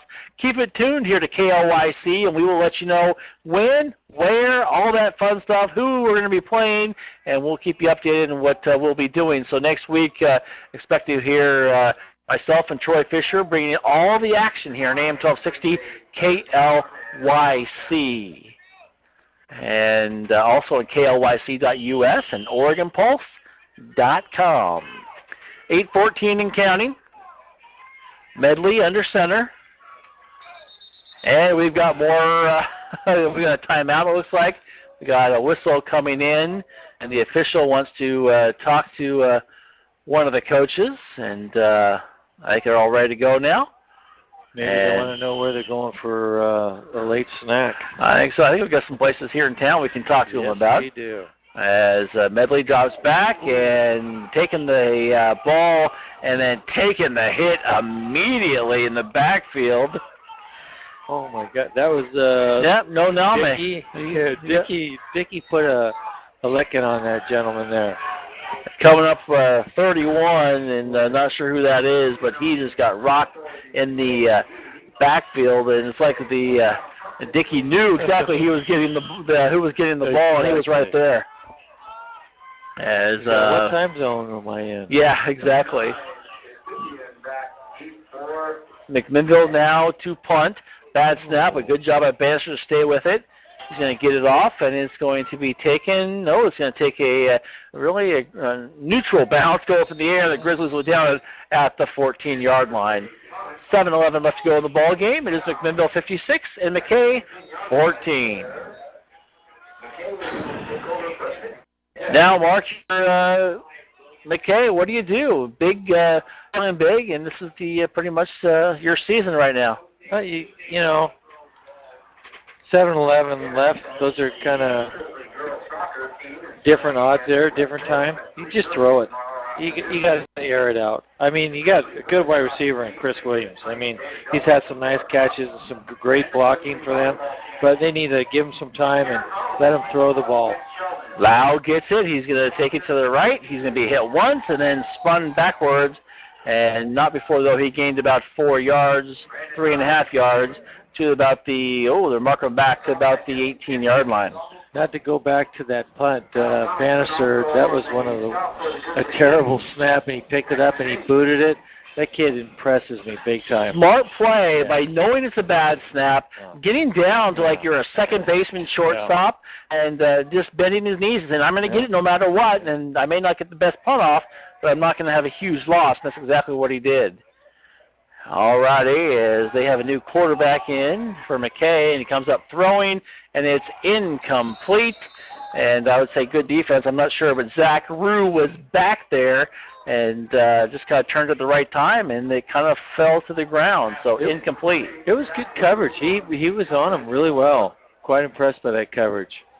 Quarterback is Sam Harris, and Sam Harris is the guy we talked about who we thought we'd see tonight, who played a couple plays last week, went out with an injury, Mark, and we thought we'd see him start tonight, and now he's come in, trailing big with 6:14 to go. Well, I think we talked about it at halftime that we thought, if anything, that being a pure passer, that they would bring him in start of the second half. But they didn't bring him in until now, and Harris throws it incomplete, just over the outstretched hands of his receiver. And really, Harris, he was the guy that led them all season long, and there must have been more injury, and now they're just getting him some time here with only 6:08 left to go in his high school career. You know, and he's some of his throwing, the first two passes, I mean, he can throw the ball pretty well. So, what is he, 6'2", 6'3"? Yep. So, you know, it'll be interesting to see what he does the last Oh, that's a pretty ball. He airs it up there. It is pretty, and intended for Chris Williams. Slowing down for it is Dalton Donaldson, the junior, and Dalton did a good job of not letting the Harris or Williams climb over the back of him, and it's going to go incomplete, and it's going to bring up turnover on downs as McMinnville stopped them once again with exactly 6 minutes to go in the ball game. McMinnville gets the ball back on their 5th or 6th now turnover on downs, and McMinnville does lead 56-14 against McKay here on this wet, rainy, and is that fog coming in? Fog patches anyway? Yes, I think you're right, Brian. Nothing like the Fog Bowl USC Oregon State about 10 years ago on a Friday. Oh, that must have been a Saturday night. I remember that. We couldn't even see the game. It was interesting, very interesting. And we've got Gabrud back into the ball game for McMinnville. Interesting here is they hand it off, and is Garrett Adams going to break forward, and he gets inside the 15-yard line. And the crowd goes wild. Gabrud's going to come out, and coming back into the game is I just lost it. Medley. Wasn't that Garrett Adams' first carry of the season? I think so. That's why the crowd was going bananas. You don't see big old 50 carrying the ball very often. You don't.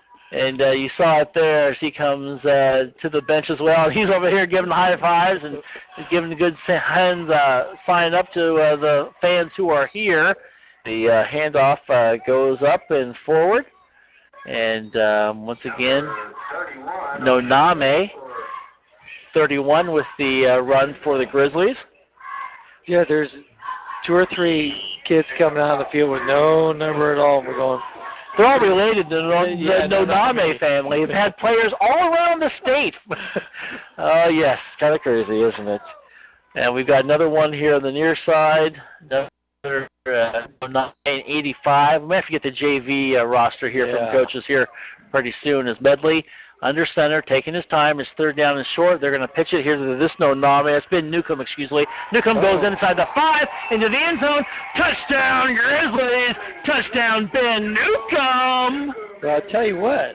They may have 2nd, 3rd string offensive line out there, but they're playing just like the 1st string, and he had a big hole to run through. Wow, what a great job there by Newcomb with the score to make it 62-14 with 4:33 to go. Only question now is Dayton going to score more points than McMinnville tonight? Because we haven't got an update for a while. We'll see if we can get that for you. As we got a new kicker on, Trent Kershaw, the junior, going to get his chance at an extra point, and is going to be blocked there and going to make it no good to make the score 62-14. McMinnville extends their lead over McKay. Don't go away. You're listening to the KLYC Game of the Week. Once again, our score, McMinnville 64, McKay 14, 4:33 left to go in the ball game. We're back after this. 1 minute timeout. High school sports is brought to you by Davison Auto Parts in McMinnville. High school athletes strive to be the best they can be, and so does Davison Auto Parts. Davison Auto Parts, 1717 North Baker Street in McMinnville, takes pride in providing customers with the best quality parts and personal service. As a Napa Auto Parts dealer, Davison Auto Parts has fast access to an inventory of more than 400,000 parts. Davison Auto Parts, Baker Street, McMinnville, a trusted partner in keeping your vehicle safe on the road. What are you saving for? It's a good question because big dreams are financed by smart savings, and there's no better time to start saving than when you're young. That's why First Federal waives monthly service fees and minimum balance requirements for account holders under 18 years of age. So skip or run to First Federal because your big dreams of tomorrow really do start with saving today. Your friends at First Federal are ready to help you invest in your tomorrows. First Federal, we're here for you.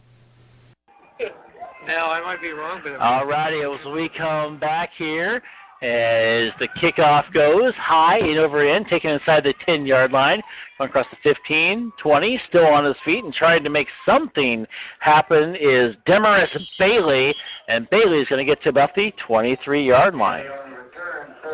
And that's where McKay will start with the ball. Well, Mark, McKay's got 4:23 to work with, and I wouldn't be surprised if they get to see a lot of these players get some playing time in here. Well, you got some guys here that, second, third string haven't, and if this is and this will be their last game of the season, doesn't mean it's the last game of their career because it could be a junior or sophomore, but, you want to try to impress the coaches for next year and get something positive out of this last 4 minutes and 23, something for the coaches to think on, and, everyone knows it's over, but, got to still try to stay positive. All righty, he's going to come out there with Sam Harris. He's going to throw over to the far side, caught by Williams over there, and then flung out of bounds for a short gain. Actually may have, let's see, try and get a number. I think that may have been James over there on the far side for a gain of a couple yards with 4:16 to go in the ball game. He's got a nice touch on that ball, and throws it pretty hard. So I'm surprised that he didn't come in the start of the second half. Yeah, I really am too. You had a guy out there who seemed to be moving the ball well as they get it to a few new guys out there. Logan Dickey, and Logan's going to go forward and get a little gain. Going to be short of a first down by a couple yards. Had to get to about the 33. He's made it about the 32. As they come back. That's a good spot. Well, he'll take the spot. Going to be third and short now. Really, it's 4-down territory for him. Pretty much anywhere he is, and has been all night. We're at 3:43 and counting. Here's the pitch, and the ball is on the ground. Dickey's just going to drop on it, and he's going to go back to the original line of scrimmage, about 10 yards back. Instead of 3rd and 1, it's now going to be 4th and 10. You seem frustrated there, Mark. It's like, I don't know if it's the ball was too wet or it's just a bad pitch, and the running back just didn't. I think he started to run before he caught the ball, so it's it's a bad break. Oh, right. They're going to fake it. They're going to go with it, and it's going to be Williams, and he's going to be hit hard, and helmet to helmet, and hopefully he's going to be okay. That is James, actually, and James can go all the way around. Hard hit by both players, and James just kind of runs around the whole team, and they are going to mark it at the 27-yard line. It's going to be a turnover on downs, and that was just a hard hit that the helmet went off the shoulder pad and hit the other helmet, and I think it was just a size difference, really, more than anything, because Donaldson, who I think was the guy who laid the hit on him, was just a little bit shorter than James, and it just unfortunately kind of hit helmet to helmet after the fact. Like you said, Brian, I thought it looked like he was going to pick up the first down, but Dalton came around and stopped him short by 3 or 4 yards. So it was a good hit, good clean hit. So 3:01 left to go in the ball game, and you've got Medley still there at quarterback, and he's trying to call for specific guys out there, and they say, no, I want you to come out here. And finally does get Jacob Gooden out there, the junior. And Medley comes under center, and he's just going to take a knee. And with 2:58 to go, very classy move there by the Grizzlies. Just take a knee there and run the time off the clock. And now we've got a couple of new players out there. Medley's going to come to the bench. I think we have another new quarterback. That may be Newcomb, actually, who's actually come in at quarterback. Let's see what that is. And it is going to be Newcomb. He does come in under quarterback, 5'6" junior. We've been talking about Newcomb a little bit here tonight. He's just going to take his time as much as possible. And he goes up there and drops back and takes a knee. Oh. They're going to say Blake Smith is the new quarterback. And just taking their time, Mark, is what they're doing. And they're just going to kill the time. It is 1:57. It is now 3rd down and 14. Inconsequential. And this game's kind of gone to a sputtering halt, being a 62-14 game. And McMinnville is just going to take another knee. I'm sure Blake Smith will do that. You're getting a lot of guys out there, and you still have the defense for McKay just kind of barreling in there. They know the end of their season is near, and they want to make sure that McMinnville's not going to do anything funny. But they got to watch out, too, to make sure they don't get anything hurt. And they're just going right after him, and Smith's going way back and getting a little chippy down there. And it's one of those iffy things. I think McMinnville will probably just take another knee with 1:16 to go. And, Mark, let's start wrapping up right now. This has been a game where it's been all McMinnville. They have looked very, very good. Of course, this is a McKay team that struggled, 9th loss in a row, 1-9 on the season. They're going to end their season here in this play-in game as Grizzlies come up one more time. I like the way they played. They have a good RPI rating. Should get a decent match. Should be a competitive game in that first round. They could give them a shot to maybe move on. It could be, from the top 32, they could be an 18th and 19th seed versus a 12 or 13. So, it could be an interesting type game next week. Where they play, we won't know. But you're talking about how good McMinnville played. We're talking about they made one bad pass and an extra point that was by a backup kicker. To have that, granted, McKay's not that great of a. They hadn't played real well tonight, but you give it to McMinnville. They came out strong in that first quarter.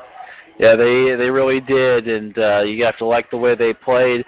The Pacific Conference, Mark, first time calling you Jeff tonight, Mark, has been very good. In fact, they've come up with some victories tonight. We'll talk about that, too, in the postgame show, so don't go away, as McKay's going to run one more play, and Dickey gets it, and he's going to roll to the right, hit once, hit twice, at the 45, then flung down, but not before he got about 9 yards on the run. Lots of players just kind of being thrown and flung down out there.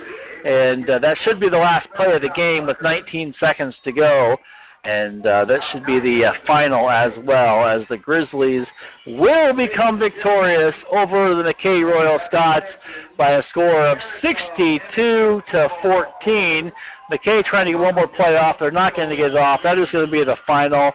It was all McMinnville all night long, and we've talked about that. And we will wrap it up. We'll talk a little bit more on the postgame show and give you an update on what we think will happen and just what to do now. Our final score, McMinnville 62, McKay 14. You're listening to the KLYC Game of the Week on AM 1260. Back with the postgame show after this 1-minute timeout. Golden Valley Restaurant and Brewery is celebrating 20 years of serving you the best times and locally produced food in Yamhill County. Golden Valley Restaurant and Brew Pub at 980 Northeast 4th Street in McMinnville is local. Locally brewed refreshment, fresh local produce, steak specials every Wednesday night at 6 p.m. Golden Valley Restaurant and Brew Pub opens daily at 11, open till 9 p.m. Sunday, and most weekdays open till 10 Friday and Saturday. And they say go McMinnville and Newburgh High School. It will be an arduous journey of epic proportions, venturing out into the great unknown, exposed to the rugged, unforgiving elements, struggling for survival when... So, you're going car camping for the weekend. Here at Les Schwab, we can get you travel ready in no time. That's because every tire we sell comes with lifetime protection, including free pre-trip safety checks and more, plus a great price. That's our best tire value promise. I could hug you. Les Schwab, doing the right thing since 1952. Welcome back here to Workman Stadium. Brian Harrison along with Mark Reynolds. And Mark was all McMinnville tonight, as we talked about. And they ended up winning by a score of 62-14. Just to let you know, in case you were wondering, Oregon State loses to USC 31-14. Jeff's going to be happy he wasn't here for this game here tonight. Yeah, but, excuse me. I wonder how long he stayed. I'm sure he stayed to the end. We always do. That's good. That's good. So tonight, the Grizzlies look good. They know it was a team that McKay had a tough year. They lost 9 in a row. They won their first game against South Albany, and then they ended their season by losing 9 in a row. Probably their most defeating loss was this one right here against McMinnville. McMinnville tuning up for the playoffs. They are ranked 22 in the RPI, so they're probably going to end up playing somebody like it could be a Canby, it could be a West Salem. Wouldn't be surprised if it's Oregon City. Somebody like that. Could even be a Grants Pass as well. Other side of the ball, you look at the other side of the ball. The other side of it, Newburgh, same thing. They're ranked 20. They could have somebody very similar to that. So it's going to be interesting to see how it all plays through, and we will have all the information for you this weekend, hopefully by tomorrow. If not, it'll be Sunday. We'll pass it along to you here on KLYC and keep you updated and let you know what games we'll bring you. Of course, both games will be heard on KLYC.us and also on OregonPulse.com, and you can hear it all here on AM 1260 KLYC as well. Mark, your final thoughts about this ball game? Well, we had talked at pregame about that McKay put up 55 points against Reynolds, and I thought, okay, and it had to be with Harris at quarterback.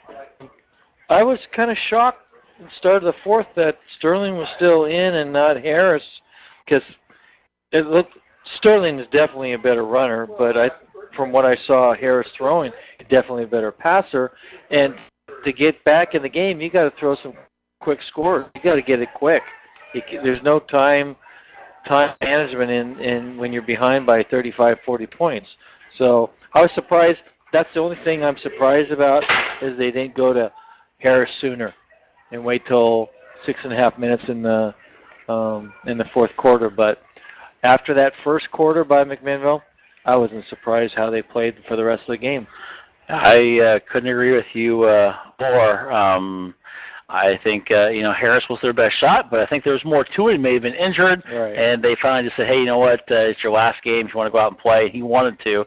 He just couldn't make the start tonight for the McKay Royal Scots. Still, I think it would have been all McMinnville because they played a whale of a ball game. They definitely did. So next week it is the playoffs, the first round of the playoffs after this play-in weekend. And so we said we'll keep you updated on who plays who and all that fun stuff. And McMinnville and Newburgh in the playoffs. Of course, want to remind you that we have Yamhill Carleton in the playoffs as well.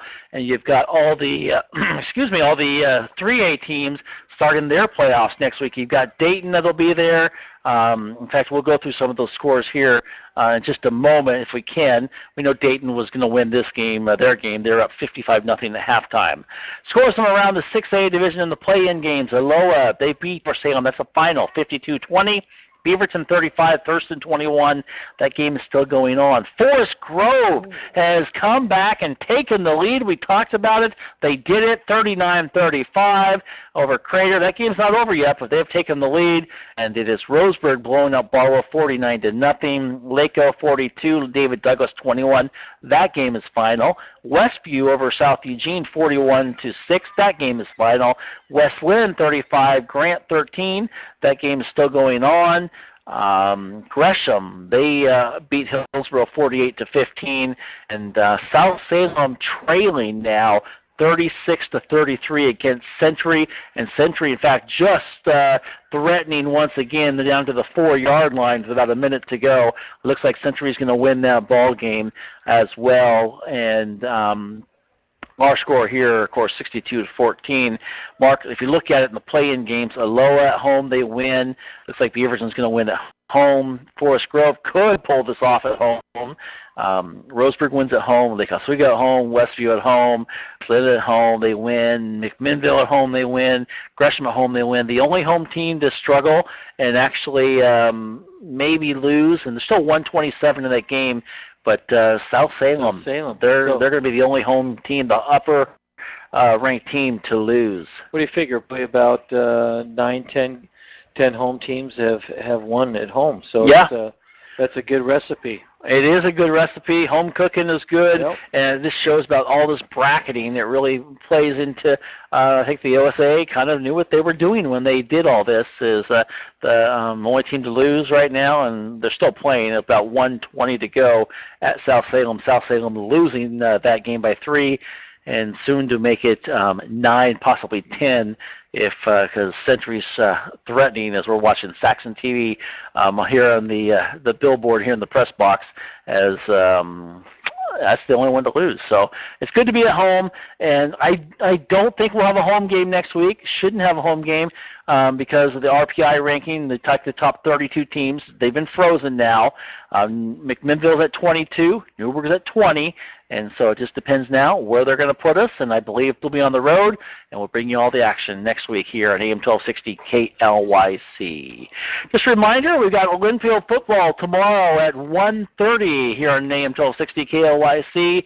1 o'clock is the pregame show. We'll bring you all the action. Linfield taking on Willamette. Should be fun to see how that turns out. Linfield on a roll this year, 5-0. Willamette's only stumble was last week, and we'll see how PLU, they do right? against PLU, which is a tough one to go up against. So we'll see what happens as we come back tomorrow with more football, and we have it all here on AM 1260 KLYC. Real quick, but I just remember hearing the weather before I got over here. They're saying tomorrow's going to be a lot of rain, inch to an inch and a quarter, with some wind. So it'll be windy in Willamette. The only thing I have to remember is I don't have to mow tomorrow then. Hot.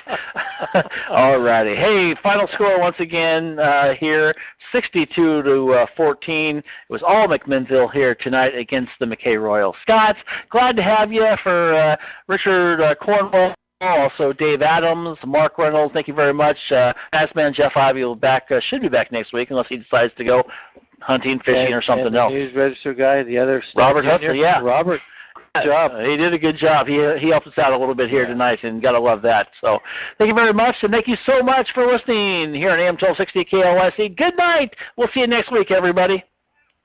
If you're involved in a vehicle crash, you need to take your car or light truck to a repair center that will fix it right the first time. The philosophy of J&W CarStar Collision Repair Center in McMinnville is relax. We'll take it from here. Roger Fowler stands by his crew's reputation. J&W CarStar Collision Repair Center, 1100 Northeast Lafayette in McMinnville.